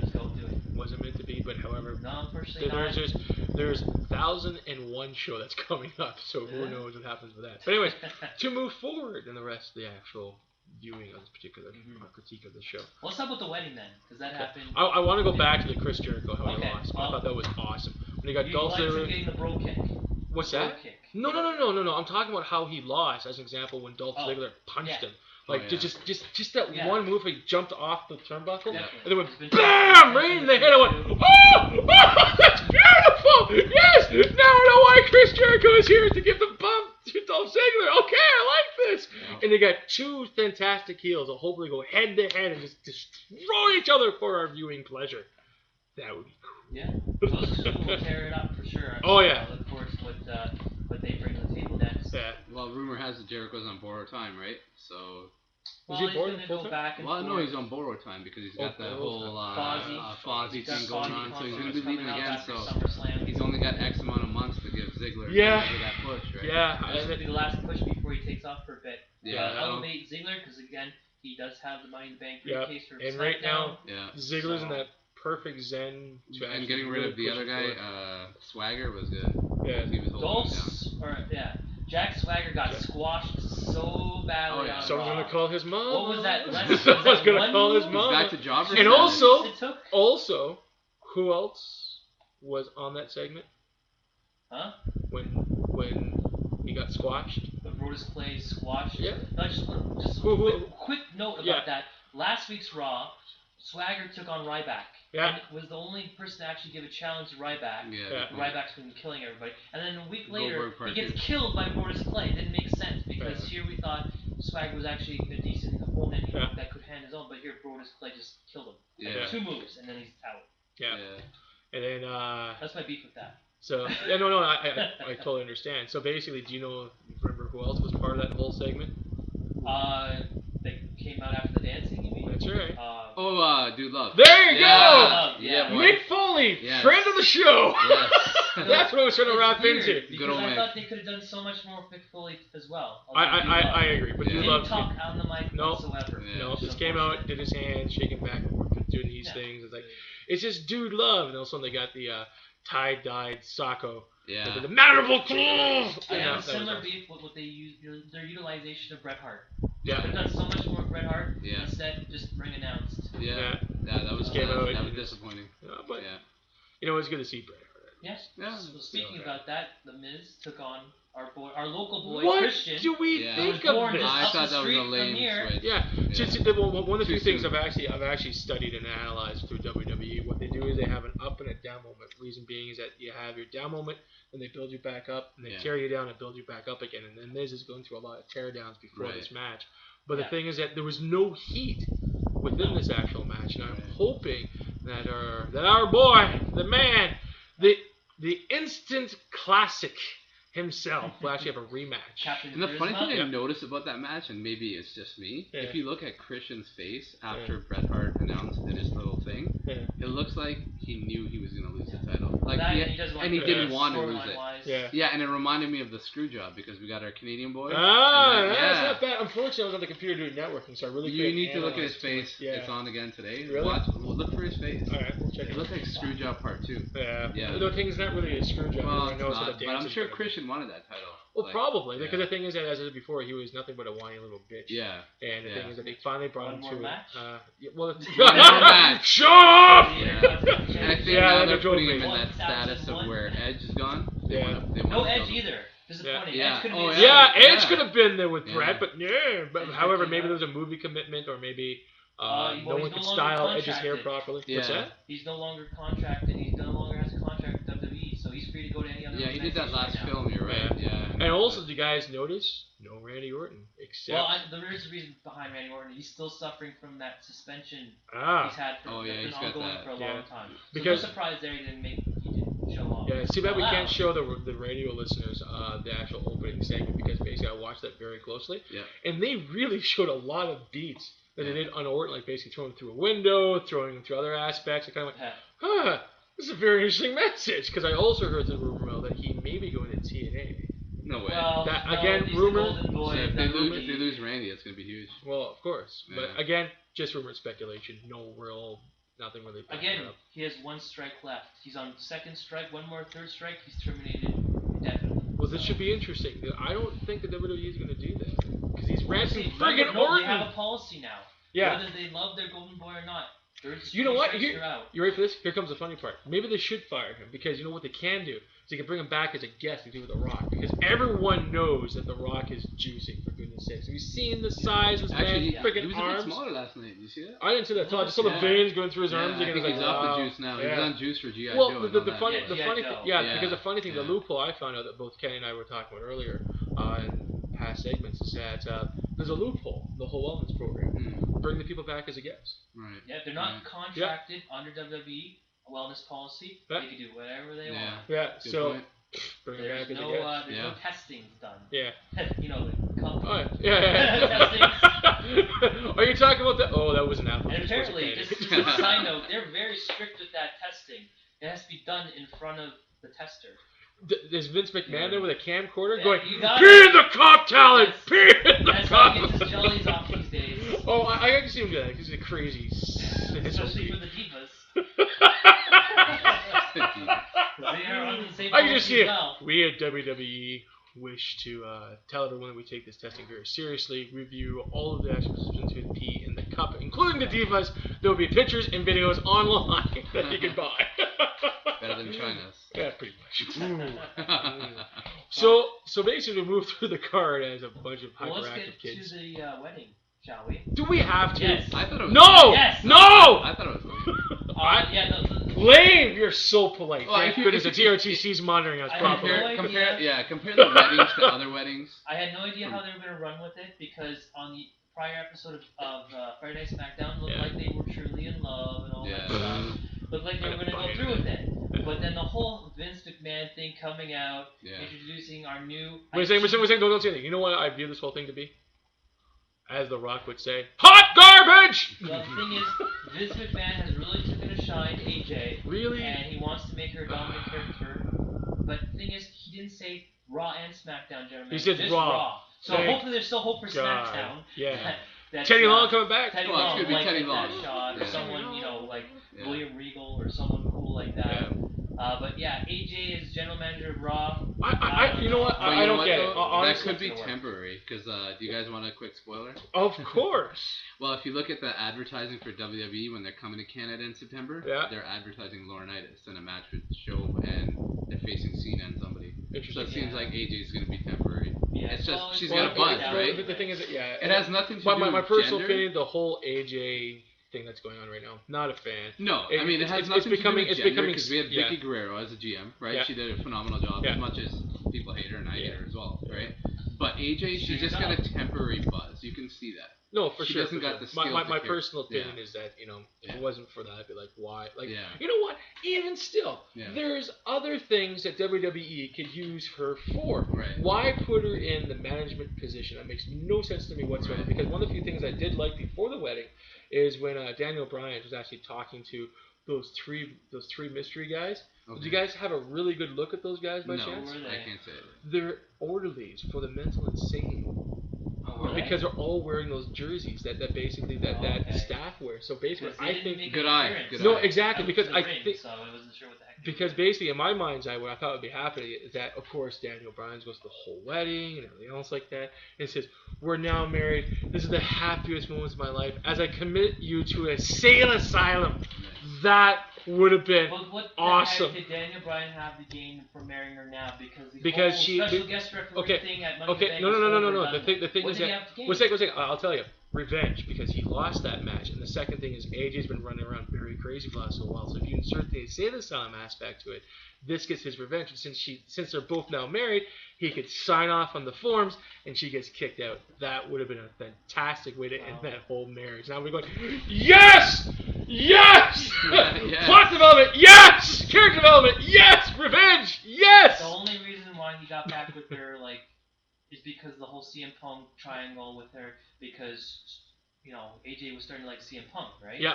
So, and then CM Punk was fighting Daniel Bryan. She got involved in the whole thing. Yeah. This wasn't the first time Daniel Bryan's lost to CM Punk either. No, for sure. Matches in their WWE Championship Series.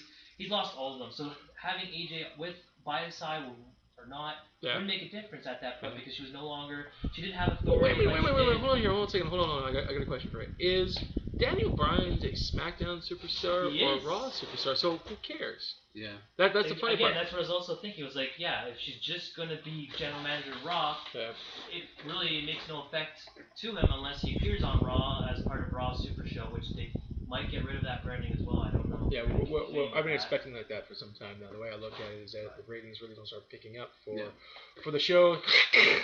No. The SmackDown because SmackDown. No, SmackDown. Oh, you really the thing is, SmackDown has been moving from network to network to network for years now. Started on UPN, and now it's on My Network TV, or what is it on now? Now it's on Sci-Fi. It's been moving, jumping around all. Eventually, it just might become a web-only show. You never know. NXT is technically right now. Well, the thing is that all the three of us do know that WWE is trying to put down WWE, the television company. Right. So maybe what they might do is just move SmackDown on that to keep that whole show alive. So you'll actually have to buy the WWE, the actual. It's not a period, the actual channel. So. Well, yeah, exactly. Because that's the smart thing. They bought the WWE network that they're working on. Slowly but surely. Yeah, for sure. For sure. The funny thing is that I kind of saw that networking shine with the new segment they had out, like the new bumper they have. I'm beginning to see that now, going, this is very interesting, because basically we've gone from their past graphics into more television-esque graphics. I'm not sure if you guys caught that or not. All I know is they keep pushing the network back, the date that's going to launch. Oh no, for sure. Back every time. I don't know what they're going to do with that, because they're basically testing the waters on YouTube to show all these different shows that they can do. Yeah. Right. And the shows are doing so on YouTube. No, for sure. Right? It's YouTube, man. Yeah, but push that over to their own network and get people to actually pay and the for thing that. Is that and what you need is a bit of sizzle on the steak, and the thing is that what you need is a SmackDown to make the whole thing work. Because there's a lot of SmackDown fans that would be more than happy to buy the actual channel if it was affordable and everything else like that. It'd be kind of funny. It's only exclusive, only on the WWE television network, and the thing is that might be the thing. And the thing is, after a while, when they get pissed off at all the other broadcasters, they move Raw over. Yeah. So the thing is that it all becomes enclosed. They wouldn't move Raw over for a long time because I don't know. First of all, if they have a long-term contract with USA Network. No, for sure. So they can't for just sure. They have the broadcasting like partners. that. You're absolutely right. There may be some broadcasting contracts that still have to punch through before they move anything over. But however, if I was part of the actual inner sanctum of WWE, that's exactly what I would do. I would pull SmackDown off. I would put it over there, make people buy the actual network, making sure that there's special interviews you could only see in the WWE Network, and just take the whole ball from there. And basically, after when all the contracts are dried up, all the actual talk is about move Raw over, because the thing is that everyone talks about Raw is the better brand. And the thing is that we're talking about multi-billion-dollar company. Yeah. So the thing is, you move that iconic. What's the term to use? The cinematic show in history, whatever. It's the longest running episodic. Yeah. What the hell does episodic mean? Do you know what episodic means? You graduated from that Connoisseur College. What's the most episodic? Yeah, most episodes ever. Really? Yeah. Weekly. Now remember, because soap operas are daily, right? So no, here's the funny thing. Is Fox News considered to be entertainment? Well, they don't consider themselves episodic. No, for sure. But the funny thing is that to answer the question, yes, as a matter of fact, Fox News has viewed themselves as entertainment versus newsworthy. It's the executive contract stuff. So the thing is, we take every Fox News episode that's been out, add it all up, and whatever shows you got of that. Yeah. Well, if you look at the other shows they're putting Raw up against, like Lassie, Gunsmoke, and The Simpsons, and Seinfeld, it definitely crushed all of those. Oh yeah. Yeah, for sure. But there's a bit of a difference between those shows and these shows. This is why I don't think it's quite But they had off seasons. No, true. And also the thing is that this is a combination of entertainment and also sportsmanship. Good point. So it's sort of like, should we also monitor how many football games there have been? I think the word is out there. Everybody knows that it's all choreographed. It's all a television show. It's I personally think jump from both pools, because the way I look at it, you can't compare Raw to Gunsmoke. You can't. You just can't, because of all the work. It's still filmed in front of the live audience. Well, I think the difference though is you incorporate the live aspect of it, right? And I think the thing is and then there's a live sports aspect behind it, which is like. You can't do that with Simpsons. You can't do that with Gunsmoke. You can't do that with Lassie. You could probably do that with the Honeymooners if you wanted to. They do that with SNL? SNL again's a whole different animal altogether. The thing is that them saying that, it's like yeah, bravo, 1,000 showings, that's awesome, but basically saying this is the most, blah blah blah, and it's like, no, you can't. Yeah. But however, they're running with it. The kids are buying into it. So who am I to say? The adults as well. You think so? Still, it's been on for like 20 almost years anyway. So what's that? It's been on for 20 years. And oh yeah, for sure. It had its accolades. I agree. I agree. It has nostalgic accolades behind it. Yeah. Wonderful, wonderful, wonderful. But again, comparing it to other shows is not really fair, because the thing is, again, there's a lot of improv that we both know that takes part in something like this. It's a scripted part that takes part of this. It's a sport aspect. It's a really well-contained show. Absolutely. But again, comparing to something like Gunsmoke, like this is not a full-blown television show. It's not. It's not in the same category. But the thing is that it has that aspect to it, because Vince McMahon is a friggin' evil super genius from Dimension X. He's cocky. Exactly, he's awesome. You gotta keep it going. Oh yeah. So the thing is that I think he came up with I think this is like a great way to package it and sell it. But again, anyone who's in media will know it's not really the same. Yeah. That's my POV. Well, getting back to the wedding, or at least the aftermath of the wedding, what did you guys think of The Rock interrupting Daniel Bryan and CM Punk? Having seen those two up-and-coming stars, or stars today, meet the stars of the past. That was friggin' awesome. It was cool seeing them. That's been The Rock's MO, right? Since he's been in the WWE. I want to see those guys, both of those, individually face The Rock. That's what I want to see. I so want to talk about the ending of Raw right now, but I will contain my over-enthusiasm until we get to that part. But however, the thing is, there's a lot to talk about. Yeah. I thought that was absolutely awesome how The Rock came out and smack it down verbally on a little, what were they called? Little troll there from Lord of the Rings. Oh, Oompa Loompa. Yeah, Oompa Loompa. Yeah. Frodo, that's it. Frodo with the feet. Just brand him perfectly. As comical as all this stuff is with Daniel Bryan right now, it's all haha funny stuff. You saw his match at Money in the Bank with CM Punk. Oh yeah, awesome. These guys are the best in the world today. But here's one thing. Everyone's known that he's been serious since NXT invaded. Also on top of that, something I like to throw the ring as well. Did you guys pay attention to what CM Punk did in the segment? Just kind of laid back. Sat back in the background, his hands behind his back, and just took the whole thing in, which leaning up against the rope. Yeah, because the thing is that if you keep this in mind, the thing is that what CM Punk did was kind of push Bryan right into the Rock and say, okay, your turn for the hits. I'm going to be over here minding myself. And the thing is... Well, again, these two are best friends. They grew up on the scene, Ring of Honor to WWE. Yeah. It was just probably, like, awestruck for them. Like, here they are, these two Bucks together with the Great One. Yeah. I can't wait for the verbal clashing that CM Punk and The Rock are going to have. That is going to just blow the back of my skull. And I think, to be honest with you, like, Punk's been stale on the mic lately. Yeah. There's been no pipe bombs. No, there hasn't been. Big Show dropped a bigger pipe bomb than he did. What was that? Last show. He actually dropped the mic. I think it was SmackDown or Raw. Last week. Well, what happened? He basically walked up to Punk and he said a bunch of things. I forget exactly. Do you remember the content? No. Do you remember what he said to him? Just, you mean when he was talking? All I remember is he dropped the mic like a pipe bomb. Well, the thing is, they've all been doing that, like, pipe bomb. Yeah. But they're not real pipe bombs. Like, a pipe bomb is when you speak the truth, and it's like the truth you need to hear. Yeah. You know, and CM Punk hasn't done that in a while. He's been coasting as the top champion for a while. There's a lot of stuff he could have talked about against John Cena, like how the fact that even though he is the WWE champion, he's still not main eventing as long as John Cena's there. John Cena will always steal the spotlight from him. And Punk's been holding on to that title. He's going to exceed JBL's reign if they let him. He's just beat Shawn Michaels. Well, I think the next major hurdle is SummerSlam. Mm-hmm. I think that's the next major hurdle. Hold on to it. I think they're going to let him have it. Well, it should be interesting. And if you look at what happened, if we want to talk about what happened, if we want to jump should we jump ahead? Almost at the end of the show. We're still talking about the stupid wedding thing, but however, it's the thing was The Rock and CM Punk and Daniel Bryan, awesome stuff. Yeah. You know what? Screw it. Let's jump to the end and we'll come back. Okay. There we go. Well, it seems like Punk's going to be headed back into that direction. And rumors have it he's going to be heel. Did you hear the boos last night? I thought that was awesome. Yeah. Oh my goodness. Yeah. Fantastic way to end it. I don't know he's not really a heel. He's doing whatever he has to do to hold on that championship. And it's exactly how he got the thing. Because the thing is that I made a basic. Everyone was asking me, "Did Cena win? The thing is, I caught a screenshot and basically put up there. Nice. And basically, the little caption I had was to be the man.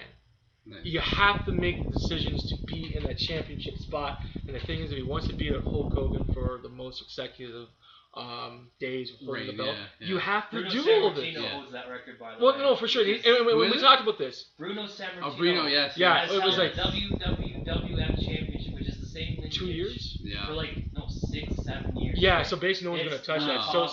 So the funny thing is that something I brought up in previous shows. I think that CM Punk's very quiet accolade he's shooting for is to be the longest that he possibly can beat up. In the recent years. Yeah, exactly. Yes. And I think he's actually looking at the 80s now to beat all those guys up because obviously he can't hold it for 7 years, but he did the number 3 or number 5 spot. I think that's what he's shooting for. Yeah. So when he walked away from him, he goes, "Hey, I'm number 5. Have a nice day. Bye. I'm done." And then run off the ring of honor with Case Marie. Get ready, guys. It only took me 4 years. Stick around and help guys like Daniel Bryan because Daniel Bryan hasn't won the WWE Championship yet. Not yet. You can sense they're almost ready to pull the trigger on that because he's had so many matches with CM Punk. But if you remember with Daniel Bryan, he's lucky to be where he's at because he took do you remember whose spot he took? Mark Henry's. Henry was supposed. They were going to give him a temporary push. Yeah. But Bryan's been so good on the mic. He's improved his skills. Yes. Everyone knows he can wrestle. Yes. We've known that from day one. Yes. Right? Yeah. But when he got good on the mic, they said, "Goodbye, Henry." Henry, it's been great, buddy. Here's your red Kool-Aid jersey. We'll see you another couple of years. Take your domination away. Have it. Look after that. So that's why they haven't given him the title yet. He doesn't need it. I miss Mark Henry. So do I. That man was friggin' awesome. When they turned him into that insane killing machine. I eat small babies before I go on the show. Yeah. Where is he? Is he injured? That's the funny. I heard that. He'd better be injured. He's recuperating from injury, and right now he's part of he's being an ambassador, going from city to city, country, promoting WWE and the whole Be a Star campaign and stuff like that. That's a good baby. Talking about Daniel Bryan. Yes, he's the best. He's one of the best wrestlers right now. Yeah. But here they are making him comical. They're actually alluding to a Charlie Sheen versus Daniel Bryan match at SummerSlam. Yeah, did you catch that? No, he doesn't need that stuff. But they're putting Charlie that Sheen on said, him. "You know what I'm drinking right now? A shake, because I'm gonna shake that beard off of his face." Like, what the heck is this all about? Well, the thing is, that my honest opinion, I personally think that the seriousness of Daniel Bryan kind of stopped when they did a wedding. It's going to be really hard to take this particular athlete seriously when you have a wedding segment with AJ. He was talking down to The Rock. Yeah. And nobody does that. Nobody's allowed to do that. Yeah. Other than Cena. He did it. Who's been allowed to do that in the center of the ring? Nobody. But Daniel Bryan has a spotlight on him right now. Yeah. And he's been able. He was saying, "I'm the greatest of all time," and all that stuff. Yeah. So WWE could just easily cut his mic and say, "Get the heck out of here!" No, you're not. But they're letting him say what he wants. Well, yeah. Because if they cut him off, people go, "Why can't I hear him?" And you got the whole mic thing breaking down with CM Punk again. CM Punk Part 2. What's that? They cut CM Punk's mic once upon a time. Oh yeah, that's a while ago. But the thing is, they didn't do that. So they saw how much my the crowd personal loved opinion. him. My personal opinion, if I had an opportunity to sink my fangs into The Rock and, of course, be in the right mindset, the whole 9 yards, I would do it constantly. It might be cut. I don't care. He's a Rudy Pooty. So especially with off the ring. A guy like Daniel Bryan, where else do they put him? Because the next step for him, like you said, is the title, right? So for him to say some stuff to a guy like The Rock, it just gives him that extra time to be without the title. And also on top of that, which I'm sensing is more of an actual feud between CM Punk and Daniel Bryan. Because the thing is that it's a quiet feud that's not taking place because it's going up. Yeah. He's going down, but going back up. The thing is, these two will look after each other as best they possibly can. Now they got 2 stars instead of just Cena. Because all they had for a little while was Cena. They got to build new stars. Batista left. Oh, yeah. And they pushed him so hard he left. I heard he's coming back. Well, no, because he's actually doing movies now. He's jacked again. He got real skinny. Wait, one second. Do you know what movie he's coming out with? He's in with RZA. It's like a. You ever heard of a movie director called Quentin Tarantino? No. The Man with the Iron Fist. Of course I heard of him. Is coming out, and Batista has a role in that. And oh my gosh, it's awesome! Yeah, I've seen that. Yeah, he's in chains and the ones. Yeah, just breaks apart. And also, all this gold starts coming up. I'm pretty sure. He's jacked again. Oh yeah, I'm pretty sure if that movie makes the money, I'm pretty sure there'll be like a knock on Batista's door saying, "Oh yeah, bygones being bygones. We got like a pickup truck full of money. Want to come back?" The fans miss him though. Yeah. Batista's getting old. His body can't handle the same amount of bumps that he could. So what better thing to do now is be a movie star where you have a stunt double and all that fun stuff. Oh no, for sure, you're absolutely right. But at the same time, you can put Batista against the one-man band. See how that works out. That's a good segue right there. Not too bad. What do we think? I think he's good. My honest opinion, this is what I think, folks. I get into before. There's a build-up and takedown period, and what's his name again? Heath Slater. It's so memorable. I remember the Golden Locks. Exactly, from Wendy's. From Wendy's, yes. Wendy's check. Endorsement check. Anyways, as I said before, there's a build-up and takedown period. If my formula is true, I think they're building him up to become champion, either heavyweight or actual. I see him as intercontinental material. He's going. You know what? I see the same thing too, but they're beating him so hard. He's going after the United States Championship next. Now that this whole Legends thing is done, he's going after the U.S. title. So he's going to. So basically, is this the? Is this going to win? No, the things that according to the Reception formula, is this the payoff for that? The thing is, he's been letting himself be belittled and squashed for the last 7 weeks or so. Yeah. I think his payoff was actually getting announced by Howard Finkel. Who else got announced by Howard Finkel? Howard Finkel. The legendary announcer. Who else got their intro by him? Nobody. Yeah. He did. The one-man band. Baby. God, I'm hoping to forget that through a whole bottle of aspartame. I'm sure. Even losing to a girl. As cool as it was to see Lita. It's Lita! Yeah. But she's not really a girl. She's got man muscle for God's sakes. She ain't a girl no more. Well, she had more than man muscle last night. Yeah, pretty much. Yeah. But the thing is that, I know, they're really beating him hard. Yeah. So, I'm going to run with it. I look at it like... This is I think they're building up to become WWE It's almost the reverse It's almost the reverse of what Orton did. Because Orton was the legend killer. He's being killed by legends. Yeah, exactly. Heath Slater. So, I think it's a good build. It's funny to see that, right? It is. I'd like to see him beat up. You know who I liked the whole Legends that came out? The one that actually gave me the goosebumps? Who? Animal? When he came out on SmackDown. Yeah. I know. When he came out, that was awesome. That was really, he still looks cool. good. He had a small match with Heath Slater on SmackDown. Yeah. Did a power slam. Not too much in ring work, but... Yeah, but just see him in the middle of WWE. Oh, of course. That's awesome. Especially when Hawk, passed away. Exactly. Like, Gotta pay homage to the Legion. Exactly. The Legion will never be the same again without Hawk. No, it's not. It's done. He's now the single world warrior, and that's basically where Hamill will be from this point. Surprised you didn't drop a. Can I get a rush? What a rush! What a rush! Yeah. No, the thing is that it was good to see him in the middle of the ring. I've always that's great because again I like Piper, but he seems to be hanging around. Was there. He didn't do much. No, he didn't. No, he was just when AJ opened the door. Yeah, exactly. It's like that was actually funny though. It's funny, but he should be talking because what Piper does best is talk on the microphone. Crap on the mic. So all these great guys they had that could have talked were silent. Yeah. Which is unfortunate. But Piper's done so much in the last couple. He doesn't have to do anything except sit in the background. People, oh my God, it's Piper! Yeah. So I don't know how Piper would have fit in this one. Just let him talk. Just give him a microphone, let him go off about something, Maybe they could have brought back Piper's pit. Crack a coconut over somebody's head. Yeah, I was gonna say the coconut thing. That's always classic. That'd be awesome. You could interview Heath Slater. That would have been funny. Yeah, you know what? Or maybe Jimmy Snuka's kid. That'd be even more hilarious. Yeah. On Piper's pit, that'd be awesome. Having Piper and him and have a whole pile of coconuts. I think she's cracked a coconut over his head. Probably. She's got biceps bigger than. She's got man muscle. Yeah. They all got man muscle. Yes. Is there any female superstars that don't have man muscle? Oh yeah, AJ. Yeah, AJ. She's 90 pounds. She's 90 pounds. And what about Kelly? She's not too big. Yeah. She's coming back because you've seen her in the promo for Southern Slam. Well, there was real. That's on my birthday, by the way. August 19th. Really? Yeah. We'll go to just throw it out. Yeah, there you go. I want some tickets.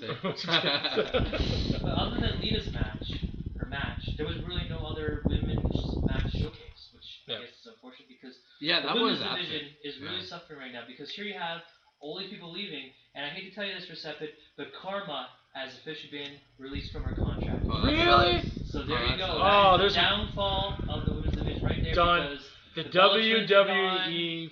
Well, they're known for doing those things, right? Bringing in that talent, people get hyped and then they disappoint. So there's another disappointment right there. Well, Karma was disappointed. She squashed everybody. I think it was too quick, too fast. She did that thing with the Bella Twins and there was a cliffhanger. Yeah, they're gone as well now. Maurice is gone. Like, who really left? Yeah. Phoenix. That Phoenix. Phoenix and Layla. Who's the girl? The Bret Hart's daughter. Natalia. Oh, yeah, that's a disappointment. Yeah. The thing is, they're not doing anything. That's because they didn't do everything right with her, right? Like they built her off her father and whatnot, and that was it. Done. Yeah, that was done. What's up with since we're speaking of people that are on the show and disappeared? What happened to DiBiase? I like the DiBiase posse. I think he got kidnapped by the posse. Well, I was actually in the parking lot. I was one of his posse members. Are you kidding me? So I'm looking for him, man. Wait a second. You went to one of DiBiase's posse's Yeah, we had a barbecue outside and everything. When? Tell me you have his personal phone number. I was so drunk I couldn't remember. Tell me the personal phone number.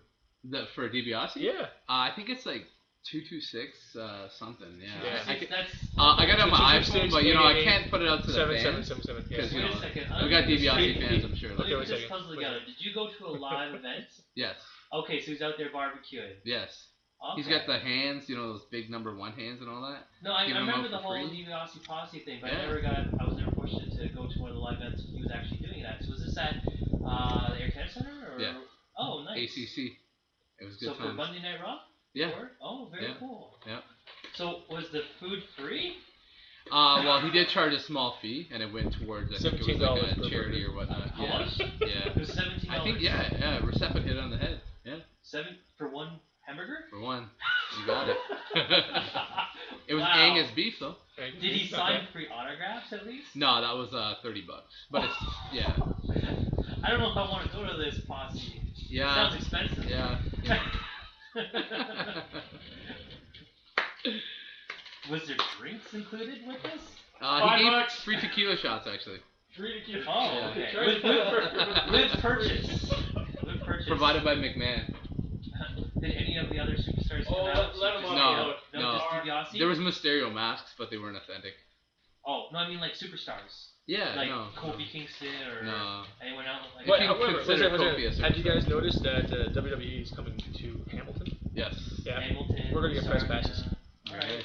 Do your thing. We're gonna get press passes. The word is out there. Okay. But just to answer your question about Ted DiBiase Jr., he's been out on the shelf because of he broke his arm. Oh, really? So he will be back very soon. Yeah, like a few months ago, he broke his arm. How you did that, you know? Why? Carrying the DiBiase posse. How? I don't know. But the thing is, he could have kept going with the whole DiBiase posse thing, even with the broken arm, and stay, relevant. Instead of being gone on the shelf, like nobody, it's like, where is he? I don't remember this. What happened to him? Well, him and Mark Henry disappeared around the same time. So we're assuming that Mark Henry's eating good DiBiase. Just like the disappeared time. Just shows up. What? Yes, pretty much. Mark, eating a lot of pork. Yeah, we'll call it that. Oh my goodness gracious. But yeah, man, no, yeah, we're gonna try to get press passes when they come to Hamilton. I think it'd be kind of cool to interview, Sheamus or one of the other guys. SmackDown, right? Yeah. We're just watching Recep and mix his drink. It's actually pretty interesting. There you go. Little juicy. Shake that. Little juicy. Shake. But however, yeah, man. So again, we haven't really talked about the ending of Raw yet. Yeah. Which was again absolutely beautiful, fantastic. For the first time, this is not the first time. Actually, Jerry Lawler got it wrong because this wasn't the first time that Money in the Bank winner cashed it in pre ahead of time or like arranged. Because Rob Van Dam actually did it once at ECW One Night Stand. He challenged John Cena for the WWE Championship with his Money in the Bank briefcase. Oh, you got a good memory. And he challenged him, like not as a surprise challenge, but as a pre-organized match. Right. So this was actually the second time in history this has been done. So the thing is, technically John Cena, I know I'm skipping to the end of the match now. Yeah. John Cena technically won because Big Show gave him the WMD. But so technically he wins by disqualification, but he did win the title. So there's a little bit, is it 10 and 11? Like what, has the streak ended for the Money in the Bank briefcase? Right. Or you know what, so one second. The question now is that what was the official stance of the ending of that match? Well, it was a disqualification, but John Cena wins. So it's still a win. It's still a win. It's still a win. Like, title didn't change hands. That's right, it's still a win. You got it. But since John Cena won, technically he gets a rematch. That's the funny part. Does he? Yes. Does he? Reason being is that, one second, he should. You're absolutely correct. But does he? Because the thing is that this is a special contract situation. It's not like he's number one contender. Right. They screwed him out of that. He can come back with cashing it in automatically makes you the number one contender at that time you cash it in automatically. Oh, I didn't know. So by not losing, he still retains that number one contender spot. If that's the case, then you're absolutely right. If that's not the case, no pun intended with the briefcase. But if that's the case, see what I did there? Nice. Thank you. Then yes, you're absolutely correct. So my prediction right now is SummerSlam, heel CM Punk versus face. CM Punk is not a heel. Well, I think he'll build over because to have a good dynamic match like that, you can't have two faces fight each other. You can. No. Yeah. Everybody's cheering. Brady Montaner was so good. Well, you had that's the best chemistry. Yeah, exactly. The thing is that you can have it. It all depends on how it's done. I think the angle that they're going to be taking because they can't make him to a true heel because they need a John Cena second. They need someone to be in that main event thing. They'll send people home happy if a heel CM Punk loses his belt to a babyface John Cena. You'll send the crowd happy home at SummerSlam. That's my thinking. Rumor is though he's keeping the title and he's not going to be at SummerSlam. Yeah. We'll see. My honest opinion, if I'm not wrong, because they spoil the damn shows when they advertise the Canadian shows because they tell you who's in the title matches, and I think they said Punk still has the title after SummerSlam. After SummerSlam, because they're advertising for September, right? The funny thing is, this should be interesting. That should be very interesting how things move from that point because the thing is that it could be misprogramming. They could easily say, "Well, that's just Liz," you know what I mean? Yeah, but you know all the wrestling sites where you read all the spoilers. That's where they derive their spoilers from. Don't believe everything you read on the dirt sheet. Well, no, no. You know what? I know exactly what you mean, but the thing is that the WWE anything can change. That's true, though. Yeah. And the thing is, again, as we keep alluding to, the actual end of Raw was absolutely fantastic. Yeah. It's been a long time since I've seen a good ending such as they had there, which is basically CM Punk, not CM Punk, sorry, Big Show? Not Big Show, sorry, I apologize. John Cena, thank you. John Cena crushed in the corner, The Rock going, Arthur! And there's CM Punk he's not celebrating, just has the belt and he's looking around like, Think about attacking The Rock. That was awesome. I wish they had that when John Cena and The Rock were first starting out because what we're complaining about, there was no bumping taking place, nothing else like that. Exactly. Now you have something that has substance behind it. Well, I think in going through CM Punk's mind storyline wise is why should The Rock end the show and be the be the end of the show. The Rock going, putting his arm up as he does. Why should that be it? It should be him. He's the WWE champion. And it's his time. It's his era. So he should end the show with the camera on him. I guess that was his thinking. Yeah, you know what? I can totally see that. That makes a whole bunch of sense. And it makes sense because it's their era now. It's the era of CM Punk. It's the era of Daniel Bryan. Yeah, but now the question is this really what we're leaning towards? Because the thing is that we're speculating here. Because again, who's the main eventer? Is it CM Punk or is it John Cena? Well, that's the controversy going on because the last few pay-per-views, it's always been John Cena's in the pay-per-view. His match goes on last. So it should be interesting how things work from this point forward because Cena's losing a lot. And he's not losing coolly as Chris Jericho versus. Jericho's lost almost every match since. No, you're absolutely right. I said before, the reason I'm gushing out the way I am is that he lost the way I really want to see it happen. The Dolph Ziggler just. Oh, that punch again is off the rope. Bam! And he's done. Yeah, that was nuts. And also the little prodding back and forth from you saying, has Chris Jericho lost his edge? Perfect. Yeah. Perfect. Because all. He brought up what everybody's been thinking. What's that? Dolph Ziggler brought up what everybody's been thinking. Yeah. Oh yeah, absolutely. And also, did you catch what I said? That his edge.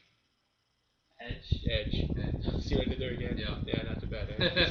It's subtle, but it's genius. There you go. Well, my disappointment thing with The Rock is we won't see him in another match until the Royal Rumble, which is like 6 months away. Yeah. The thing is that I'm hoping Series? It's Punk. He only shows his face to advertise himself for movies now. Well, of course. Well, you were having a G.I. Joe, right? Well, yeah, it's a good shelf. Putting more scenes in there. It was they didn't have it in 3D. They want to do it in 3D. Yeah. So it's like, wow. The thing is, this nice competition we have between CM Punk and The Rock going on right now, we won't see. We might not even see because he's only going to fight whoever's the current WWE champion at the Royal Rumble. Yeah. Right. So unless The Rock wins the WWE Championship, and then CM Punk, if he's not the champion, wins the Royal Rumble itself, then he'll have an opportunity to fight. But it worked for WrestleMania, right? CM a whole year. Punk. Do you think it'll work? Do you think it'll work half a year for the Rumble? I think it should. According to WWE formula, it should. Yeah. The thing is that what they do is keep cutting things down. It's a blank though right now. It's a blank. We don't know who The Rock's fighting just yet because it's whoever. I personally, I think it's better that way though. Actually, I think you guys are both right, but however, I personally think for almost a dream match, I don't like using that terminology, seeing a fantastic match with The Rock and CM Punk. Or even Daniel Bryan. Cool. Daniel Bryan, but the thing is, I don't think Daniel Bryan's at that level. What about a triple threat? No, that'd be too watery. The thing is that, again, I know you like Daniel Bryan.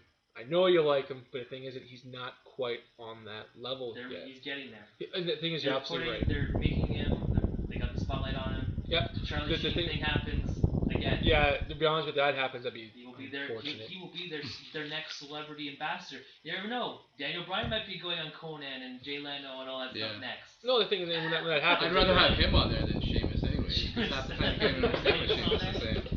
No offense, I like Sheamus, but I mean when you have he's my favorite jar of mayonnaise. I'm not a big Sheamus fan. Everyone knows that when they listen to the show. I kind of look at Sheamus going, all right, sure, whatever, being a good guy. But, go back and bro kick people. There you go. Boom, done. But of course, Mr. Kennedy, he's got a man crush. Well, but he has a point. I'd rather have him on shows like Conan. When I say him, I mean Daniel Bryan. Yeah. He just has it. He has it in him. Do you think so? Yeah. Yeah, because the funny thing is, I look at Daniel Bryan. I'm not a Daniel Bryan mark, but I see both you guys' enthusiasm, but I'm looking at it and going, no. At first, I'll admit it. I think the thing that's crushing it for me, the whole frigging wedding thing. I really think that crushed it for me. I went, I don't think so. What's that? Crushed it for you? The wedding. Oh, who cares? It's done and over. It would. The thing is, I know the memory hole for WWE is extremely short, but however, I got like this fantastic long-term memory. It's like, well, I keep tabs on the wrestling community online. Yeah. When I say online, just message boards. Yeah. Certain ones I've been. Yeah, you got connections. And like DiBiase. If you want to call it that. And they were all writing off Daniel Bryan. You remember when he? So I'm not the only one out there. Right. Awesome. Right. Well, they were writing him off. Remember when was it NXT? NXT. What was the group's name? Nexus. When Nexus invaded, when he choked out Michael Cole. Yeah. He actually choked him out. Really? Yeah. He did more damage than he was supposed to. So everyone's like, that's it. No, it didn't fall into the PG category of choking someone with their own necktie. Oh, right? Okay. That's not PG. So he was violating all the PG stuff, spitting in John Cena's face, all that kind of stuff. I would. Whoa, did I miss something here? Yeah. Oh my god! No. I'm talking about Daniel Bryan. He did all this. Yeah. At the beginning, he spat on John Cena. Yeah. And he spat on him. He was like, "You're not better than me." He spat it in his face. Oh, that's awesome. Because that was this is why Daniel Bryan's the man. He's not better. Okay. No, we're gonna get Recep on the Daniel Bryan train. Trust. Yes. I think he's already beginning. That's around the corner, right? So the question is, you're gonna get that burgundy yes shirt. Oh really? Okay, that's cool. Man. That's cool. All right. So I guess the question is maroon. Okay, maroon, my bad. It's maroon. Yes. Pop the bubble successfully. What has he done recently? That's that cool. Who? You mean Bryan? Yeah. He's just perfecting the mic skills, man. He's getting better on the mic. He hasn't done anything cool lately. No, what has he done cool recently? Like who's he spat on recently? Who's he choked out with a tie recently? Besides, wait a second. That's right. He got married. Remember, we're in the PG era. Yeah, he did that stuff. And I'm hoping it's ending. I'm gonna bet. We can only hope. Yeah. Fingers crossed on that. Pretty much. Getting sick of that PG crap. Yeah, about a decade now. Yeah, pretty much. Yeah. It's over. They've grown up. They're going, why am I still here? Why is John Cena still away from kids they were catering to you, right? They are grown ups now. Yeah, pretty much. It's scary, eh? Yeah. I guess you're great hair. I didn't put on the men's today or whatever. Whatever it's called. Yeah. Daniel Bryan says it himself. Yeah. He's a role model. For what? You don't remember his old speech to say, I'm a role model. I am a vegan.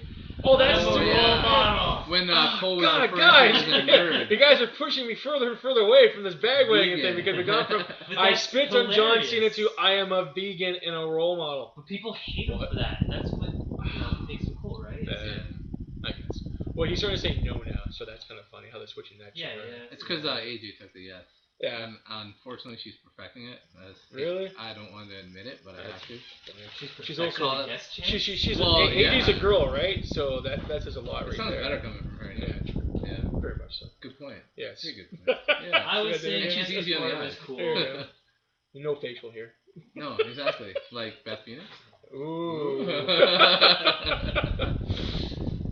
So, anyways, let's take a quick break. Are we done with this wrestling segment? Is there I think so. I think it's. Have we you mentioned movies, so there could be a segue there.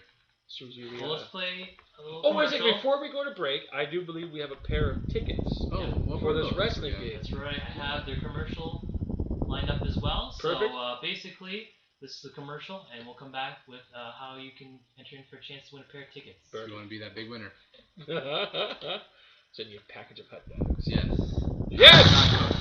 July 28th, Pure Wrestling Association and PWACanada.com. What's that about? 146, yeah. Maple Avenue in Kitchener.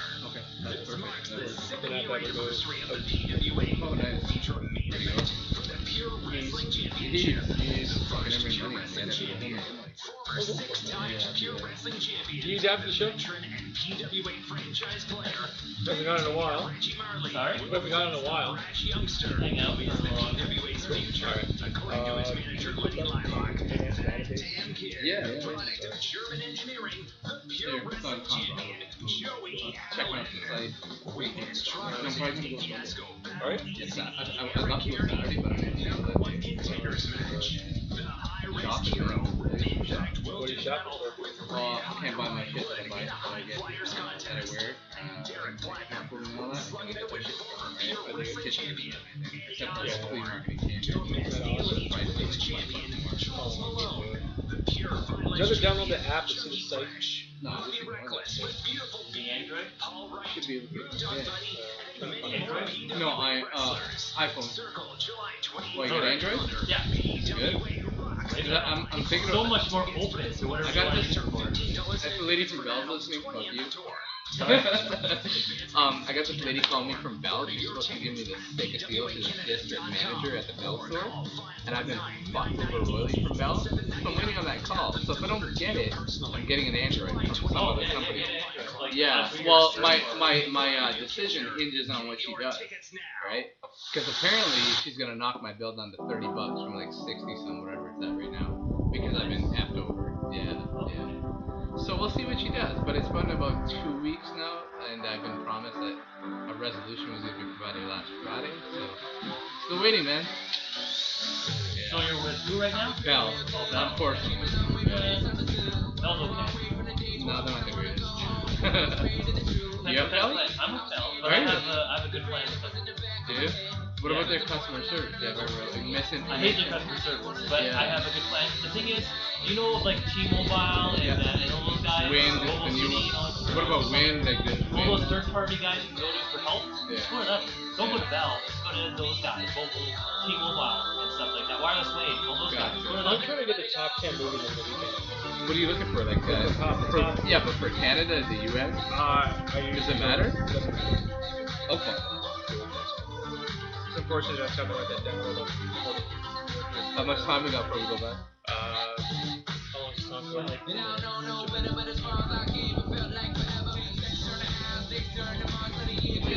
Give all the contest details after the song? Yeah, basically what you're emailing. What? Email it in. Email it? Yeah. Got an email ready? Yeah, we'll use a separate email.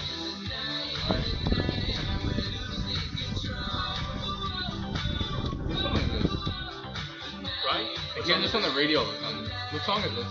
This is the Raw 1000 song. Oh, is this it? This was it. Oh, it was. Yeah. See, I can't multitask. When I'm watching wrestling, I'm also trying to talk with people about it. You know what I mean? Oh, I know exactly what you mean. Yeah. This is why when it comes to the look at this, I was like, no, I wasn't paying attention. Yeah, that's why when you mentioned something on the show, I couldn't remember what you mentioned. I didn't catch it. Does this make sense? Batman and Ice Age? Oh, yes. Alright, so that's what you want. So you just have to scroll. Yeah, you usually always write this stuff down. So it was Batman, Ice Age.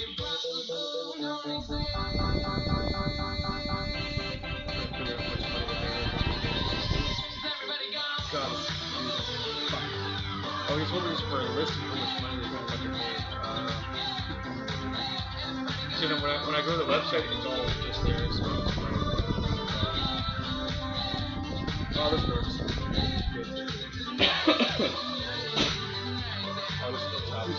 Who actually uses this? A little kid or something? No, I'm talking about this. Like, why have that? Because it came with the chair? Must have been for the little kid. Well, yeah, usually they are. I've never just seen them. It's like, we got those too. Yo, but you guys are you guys into comics at all? Oh god, yeah. You gotta go to that place. Okay, we'll come. I don't even know what it is. We'll talk about it. Yeah, it's on Weeble. I just seen a big ass Superman sign out front. Like, I mean. So we're back. Woo! So we played the promotional video for PWA's Canada's Summer Assault 7-year anniversary event that's taking place this Saturday. That's right. And basically how to win tickets. Basically, we are going to do something a little different and unusual. And this is for both contests we've been talking about earlier on. Basically, what we're going to do here is we're going to do a little protection for the people actually who go online and stuff like that. And we're going to get people to personally email yours truly at recepit@yahoo.com. Yahoo, that's right. Okay. So Yahoo, eh? Oh, you got it. There you got it. So basically what's happening with all this is that we're going to have a little more fun with this as well. I'm only going to accept email number 5. If you're the 5th emailer that emails my email account at Recepit, that's RCEHOPPE @yahoo.com, we will give you the 2 passes to this fantastic wrestling event that's taking place in the region, and also on top of that, the Con Bravo event as well. Just remember, you can't go to both. That's right.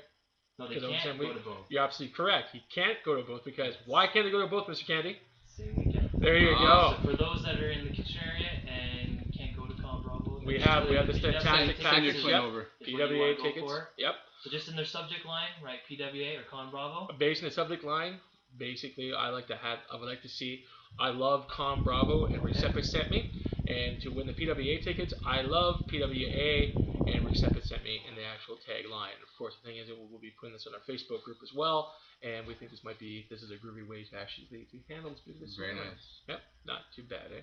So anyways, we're going to be moving on to our different segment, unless of course there is other wrestling news we need to talk about, because I think we beat hard enough. Yeah, we beat that dead horse down pretty hard. Yeah. No, just overall recap, Raw 1000 was great. I look forward to 1001, even though it probably won't be as good. And again, the standard has been raised a little bit, but back to the same old, I guess. And hopefully we'll be there for episode 2000. I hope to be around by then, but we'll see. Well, Triple H is going to be there. Probably Brain and John. But however, before we get too much into that, let's move into our other segment, which is basically talking about movies. Sure. And of course, the top 5 movies that took place over the weekend is the following. At the number 5 spot, we got Brave. Number 1 spot, the the McFarlane film known as Ed. Moving from number 2 to number 3 is The Amazing Spider-Man. Yeah. And of course, the number 2 movie, slipping down number 1, is Ice Age, Continental Drift. And of course, the number 1 movie that took place over the summer, which isn't too much of a surprise, coming in at $16 billion is Batman, The Rise of the Dark Knight. Yep. So basically, I don't know if you've been living underneath a rock hard, but there was an unfortunate incident that took place. In the States. I'm getting the eyeballs from Kennedy. We'll go over it, and then we'll talk about what should be done in the future. Yeah, for sure. So basically, it's a horrible tragedy. Yeah. But again, this is just things that goes on. Of course, that seems to be the election. People will be using this as a platform as they talk about it, and they have pictures all set up and stuff like that. But however, let's do a quick roundtable on what we think about all this, and what's actually starting to stem from this particular tragedy that took place. Well, obviously, it's a major tragedy. They had Columbine about a decade ago, same state and whatnot. Yep. It's never good when it's especially in an area where there's innocent people. Yep. Right? What I want to know is, if I can just kind of go this route, is how the hell did he got in the theater with all that gear on? Well, here comes the funny part. The thing is that I've been thinking about this for a while. This is a little more comedy on the side because, well, like a dark humor streak in me. Yeah. Do you know the people who are really to blame for this? The theater. Yeah. We're the theater management and the Hollywood people coming in and out. Of course. So it's like, but however. How did he get in? Like, didn't he have to show his ticket? The thing is that this is what happened from what I heard of. There's a whole bunch of different stories taking place, but the bottom line is that he left through the exit door in the theater, went to his car, which he parked, suited up, and came back. Through the exit doors or to the front? Through the exit doors, which all theaters have. Right. That's how. But you can get in from the outside if you prop it open properly. And also, sort of raised the conspiracy theory from yours truly is that where were the theater people doing all this? How often did the ushers come in and check and look? That's the funny part. This is sorry, go. Never, right until the end of the movie. They never come in and check to see if everything's all right. Because people in the theater, like the movie watchers, actually thought the gunshots were sound effects part of the movie. Yeah, well, they thought. Yeah, you're right. They thought it was a publicity stunt. That's what some of them thought. Yeah, so it was like in conjunction with the movie. Yeah. So no usher people are going to really, as far as I've seen when I go to the movies, I don't see usher guys, whoever management, peek their head in and make sure, is everything okay in here? Okay. Yeah. Well, you know, with everything that's been going on in Toronto, like, hey, we're like an hour away from there. I'll be there on Saturday, and hopefully I will have my bulletproof vest with me.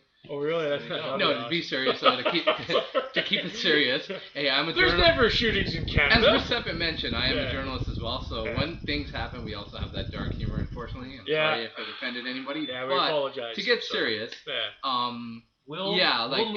hit his home. Will movie theaters become the new airports? I don't think so. I think what they'll do, though, is they will not let you in a movie theater moving forward dressed up as a movie character. AMC that's the fun. AMC, exactly. You know about that? Yeah. So the cosplay has been torn away from us. And I think we can live costumes, without that. No masks, and no props. Yeah. And I think we can live without that if you guys agree. My honest opinion, I don't like living with that because it takes away from the creativity that we have in our Charter of Rights and also expressive of freedom of expression. Right. My personal opinion is that people who want to fight against that, especially that dumb decision, is simply don't go to AMC theaters anymore. Right. As a matter of fact, this might just be the start. Other movie theaters, Cineplex, Empire, possibly might follow this trend. But then it gets back into the question that he just posed. What do we do? Put metal detectors? Yeah. Wait for this. Wait for this. This is what we do. It's just that simple. We do nothing. And then just let copycats. Wait a second. The best thing to do is to do nothing because we overreact to a situation like that and it will make the situation worse. Thing is, moviegoers are going to be scared to go to theaters now because since the media has been pounding on this so hard, they're going to be scared to go into a dark theater. Yeah. Be stuck in that basically, crowd. one of the few things that I'm ready for this. Talk about proactive. That's cool. Here's some proactive for you. When I heard about this, immediately online I made a special event, which is on the Weekly Trend show on Facebook. And basically, I'm going to see the Batman movie at the Frederick Quinn Cinema, which is only $4 to go. Wow. I'm encouraging everyone who's actually hearing this me talking right now, and also was a part of our actual online dynamic to be part of that. And one of the few things I was trying to get a hold of is the Toronto Batman to come on down to the Waterloo region, but unfortunately not reply to my emails, my Facebook, my Twitter feed, and also my connections on YouTube. Bad. Wait, Toronto Batman person. Because I wanted to bring him down, because here's what's going on. The best way to tackle fear is through humor. Yeah. That is the best way to tackle this. And the way I look at it is that what we need at the theaters, if you guys want to get serious about this, as I mentioned before in the top of the conversation, those ushers at the doors. And the thing is that you're right. The thing is that when it comes to tragedy, you can't stop it. Right. But at the same time, if you guys have done the statistics, how many car accidents take place every single year? Mm-hmm. Should we stop banning up vehicles? No. The thing is that we just move on. That's the best way to handle this. We look fear straight in the eye and we move forward with that. Because the thing is that we could be hit by an actual meteor. We could die from a heart attack. Does that mean we should cut out all trans fats and all foods? Of course not. Mm-hmm. Basically, the best way again to tackle this, at least from my perspective, is to simply go out and show that you're not in fear. And the worst thing you can do is put TSA guards at all the exits and all the entrances, because that takes away from the freedoms that we hold so dear. Yeah. So the thing is that unlike us, unlike people talking about saying what should we do, I'm putting things in motion already, and I'm showing people what I'm doing. And I'm going to basically support a local independent movie theater, which is a Twin Cinema. Basically, this afternoon they have a showing at 4 o'clock and 8 o'clock. I'm thinking about going to the 4 o'clock one. Not quite too sure. I'll let the people online discuss what movie they want to go, what time they want to go to, and we'll take it all from there.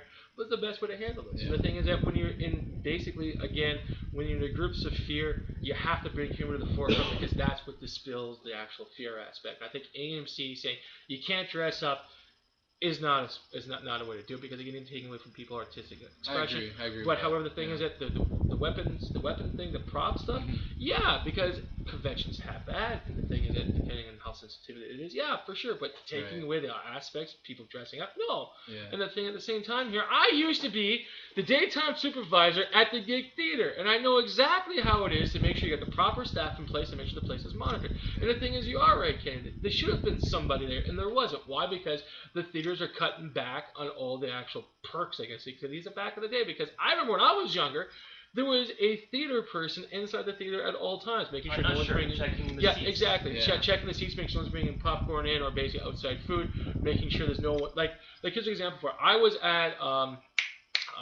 the cinema that used to be at Frederick Park Mall, and that's my last experience there.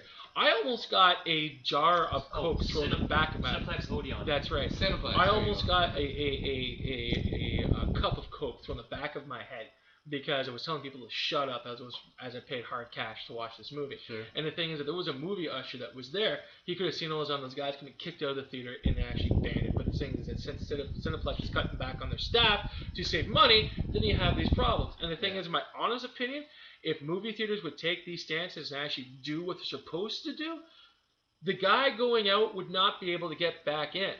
Yeah. And he would have been done, because basically how this was done, again, he parked his car in front of the exit door on the back. So it's quick entrance and quick exits.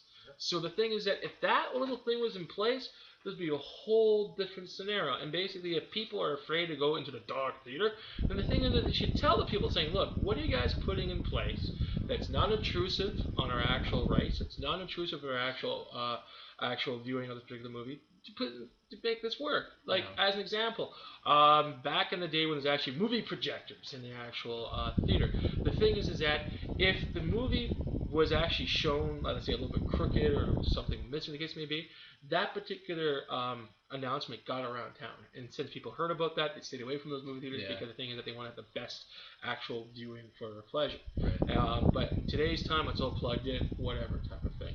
Except that they started enforcing metal detectors, bag checks. Well, the thing is that movie theaters already have bag checks already. As a matter, yes, they do. Okay. Because the thing is that they check for people bringing food in. But however, every time I go through a bag check, I don't go to the movie. I go, do you have a warrant? If the answer is no, I go, I'm not part of this. And basically say, this has been fun, thank you very much, and I'll go to another theater. Because the thing is that you need a warrant to check this stuff out. Just to let you know, years ago, Canada's Wonderland had a shooting inside the park. Ever since then, they have implemented a metal detector and bag checks, and there hasn't been any problem since. My honest opinion, I think that's massive overkill, because there's other ways they could do it as well. I know it will slow down the line quite a bit. Yeah, no, for sure. And also, how often do you go to Wonderland? How often do you go to Wonderland? Me, personally, as many times as I possibly can. Exactly. But there's thousands of people that go in and out of the gates. The way I look at it is that making things safer takes away from the fun of it all. That's my honest opinion. The way I look at it is that there should be enough security that knows what they're doing to keep an eye out for these certain things and move forward with that. And the way that I see it is that people are very docile and they'll roll with whatever that comes their way. And the thing is that once people do that, this gives the allowance and it gives an allowance for other individuals to basically insert their own particular agendas and basically make this world a crappier place to live into. Because I remember back in the day, there was no metal detectors when we went to high school. Kids brought knives, but however, one of the quiet things that took place is that the actual culture of the school roll down for shooting. The thing is that this was once upon a time when I went to high school, a kid brought a knife to school. Yeah. The guys that looked after the school went up to that guy and quietly beat the crap out of him. And the thing is that it was literally he was picking up his teeth with his broken fingers. I saw this. Well, the thing is that back in the day, you didn't have this bull crap that was going around like that. Like nowadays, the thing is that if anyone brought a gun in, that kid would be missing. It's just that simple. But however, this is how the school protected itself. But the thing is that we fast forward 20 years in high school, and school has become a more crappier place to go to, which is taking away from our number one resources, which is basically our future. Because basically we're locking kids in this mindset that you have to do this and you have to do that. And the thing is that we have a Bill of Rights. And the funny thing is, if you talk to any Canadians and ask them for the 16 amendments that's actually in our Bill of Rights, they won't know any of them. Mm-hmm. Not a single one. And the thing is, this is not just privileges that we get. These are friggin' rights. And the thing is that people are really missing this. And the thing is that if they do not exercise their actual rights and freedoms, it's going to be taken away. Look what Stephen Harper is doing currently. Yeah. Like the thing is that this is new bill he wants to come through. I think I'm not going to get too much of a rant here, but however, the thing is that he wants to put new legislation in that allows police officers to view any computer device without a warrant. Like, come on here. Yeah. So the big thing is that we got to make. So the thing is we got to make sure that our rights are being protected. The thing is that holding our politicians' feet to the fire. And the thing is that you're right. Things in Toronto this year that took place. These things happen. Mm-hmm. This is called life. And the thing is, if we start bubble wrapping every type of scenario, the thing is that you're not going to get to the actual core of the scenario itself. But that's what I see. So basically, back to the Batman shooting thing. Mm-hmm. Very unfortunate. Yeah, 12 people killed, I think 40 people injured. You got it. And basically the thing is that these things do take place. It's very unfortunate, but on top of that, dude is currently on trial right now. He is. He's got his first getting the death penalty. I think that's what they're going for. For first case appearance took place. The thing is that he looks really out of it, and also on top of that, there's a whole bunch of things that's happening in the States. And the thing is that we as citizens only know what's happening on the top layer. We don't know that others underneath it. Like as an example, there's been talks that the FBI, the CIA actually might be involved with this, just because of the actual medication he was taking for his depression that he's got going on. And the thing is that people who do follow conspiracy theories know that there's layers that take place from all this. And also the funny thing from all this, isn't this weird this is actually coming along at the exact same time as an actual election in the United States? Right. And the thing is that one of the few things that I'm not going to... If we want to push the conspiracy envelope that much further, you guys know this thing called the UN? Basically, they want to put legislation in place that only government could actually have weaponry. That people are not supposed to have guns. And one of the few things that people remember, Barack Obama is serving the UN and also presidency at the same time. As a matter of fact, in their own legislation, that basically the president can only serve one station. Well, let them serve two.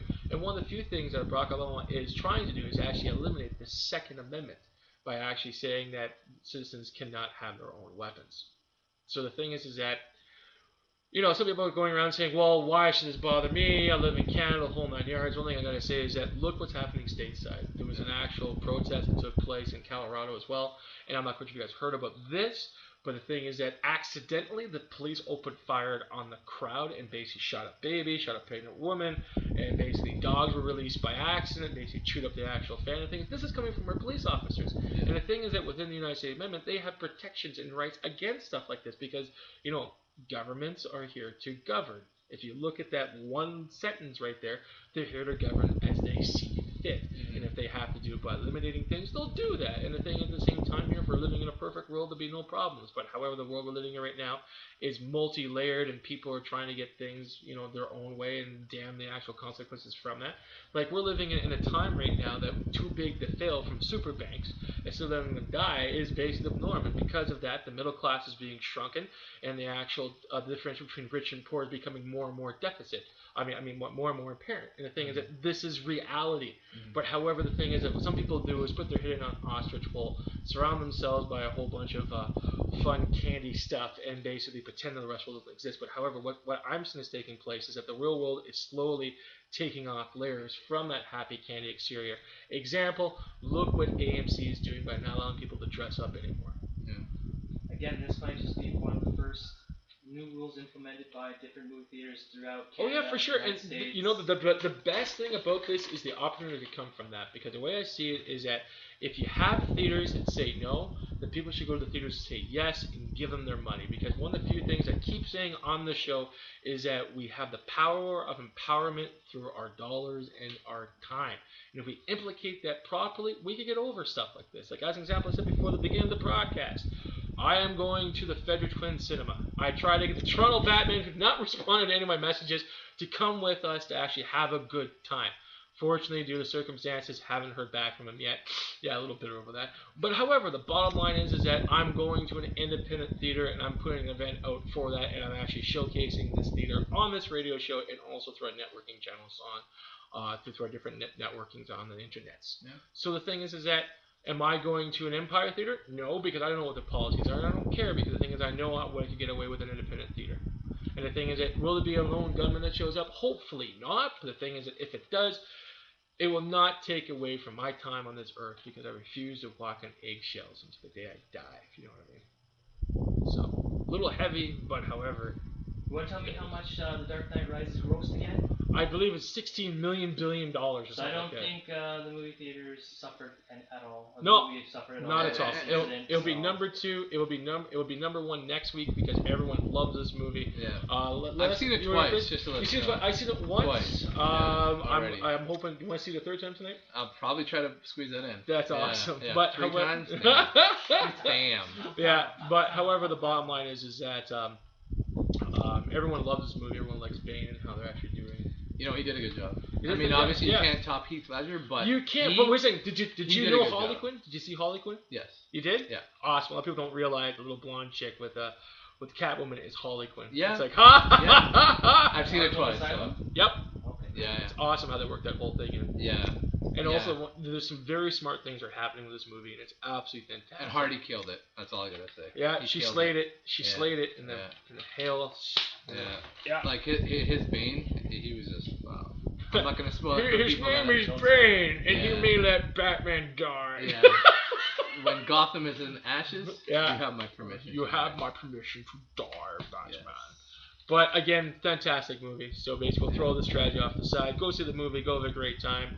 And basically, we're going to be at the Frederick Quinn Cinema either 4 o'clock this afternoon or 8 o'clock tonight to take part in this fantastic. You want to throw that comic thing at all? The comic thing? Yeah, throw the little comic thing in, man. Yeah. I don't know. I was driving by Weaver Street, and there's like a little. Wait a second. Weaver Street in Kitchener-Waterloo. Yeah, it's long, right? It's a long street. I know. Yeah, it crosses King 3 times. It's in Kitchener by Husky gas station. That's all I can kind of tell you. Like, okay, I'm bad with directions. It's cool. Everyone's bad in directions. Ask them to find after Weaver and Fairway. Yeah. Weaver and Fairway. Okay, so around that area. Okay, cool. He's got a comic sign out front, and he's got like Mad Comics. That's cool. I don't know why I'm plugging him. Do you know the name of the store? No, it's not a store. It's just like kind of like he rented kind of like a little warehouse area. Okay. Do you know how long he's there for? He's there forever, he says. Until he can afford it. Until he cannot afford it, okay. And he's got stacks, though. I dig it. He's got stacks. There, we will find you. Yeah. It doesn't matter where you hide in Gotham. We will find you and crush you. And if you're like a nostalgic like me and you want those 80s comics, you got them in pristine condition. So, for sure. Yeah, for sure. He's kind of pricey, though. I'll give you that. You know what? We got to find a name. So we got to find him on that internet thing we talked about earlier. Yeah. And basically track him down. Yeah. See what stuff's all about. Give us some good deals. Yeah, pretty much. No dollar comics. I want some 50 we're not getting a endorsement check, I think we should get like 50% off all the products we buy from them. Listen to this, man. That's right. He raps the KW region. That's right. wrap it all up. So anyways, we're in 10 minutes in overtime here. I think we're going to wrap this stuff up just because we're going to I don't know if our friends at the agriculture show will be in today, but we'll play some cool tunes in case they show up, I guess. Yeah, for sure. Is there anything else we want to I just want to thank Ron and Mr. Candy for having me on. Oh, Recep. There you go. I need the shades on so I can get the full effect. Oh, okay. So if you throw the shades on, I won't call you that again. Okay, there we go. All right. There we go. See, I want to thank Recep. Let's try that take two. There we go. Dave? Yeah. Dave? Par. I don't know, call him Par. I like Par. Par? Yeah. Par. Yeah, there you go. Par the journalist. There you go. Par. Yeah. Mr. P. Oh, can I just plug where I'm at? Yeah, for sure. Oh, check me out on CanadaFootballChat.com. I got some articles on there. Yeah, you like sports, but hey, give me some That's cool. hits, man. So what do you do on this? I follow the Twin City Predators, and I cover the varsity team. Yeah, so it's all local stuff, right? Hell yeah. Perfect. Yeah. Perfect. Yeah. All right. What else do you do? That's it. You graduated from like this Conestoga College thing. Yeah. What'd you take there? Broadcast journalism. How'd that work out for you? Obviously well, since you're in the week. Yeah, obviously well, eh?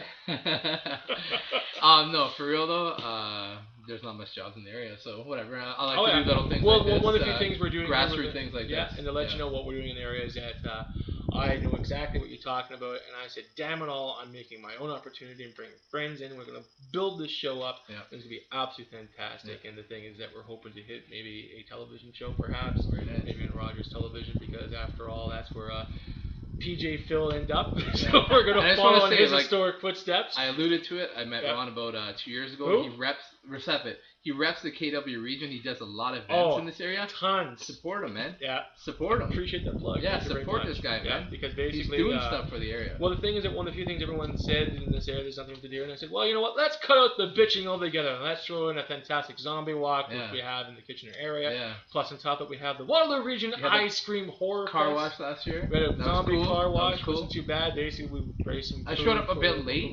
But I still got some water in the car. Yeah, for sure. And I gave one of your friends a drive home. You did. It was really cool of you. Yeah. The big thing is that again, we're always raising food for the local food banks as much as we possibly can. Very nice. So we're giving back. Plus on top of that, we've got Imos Mini Convention. Plus on top of that, we're at all the major conventions. And the thing is that I'm interested in you, and hopefully you're interested in us.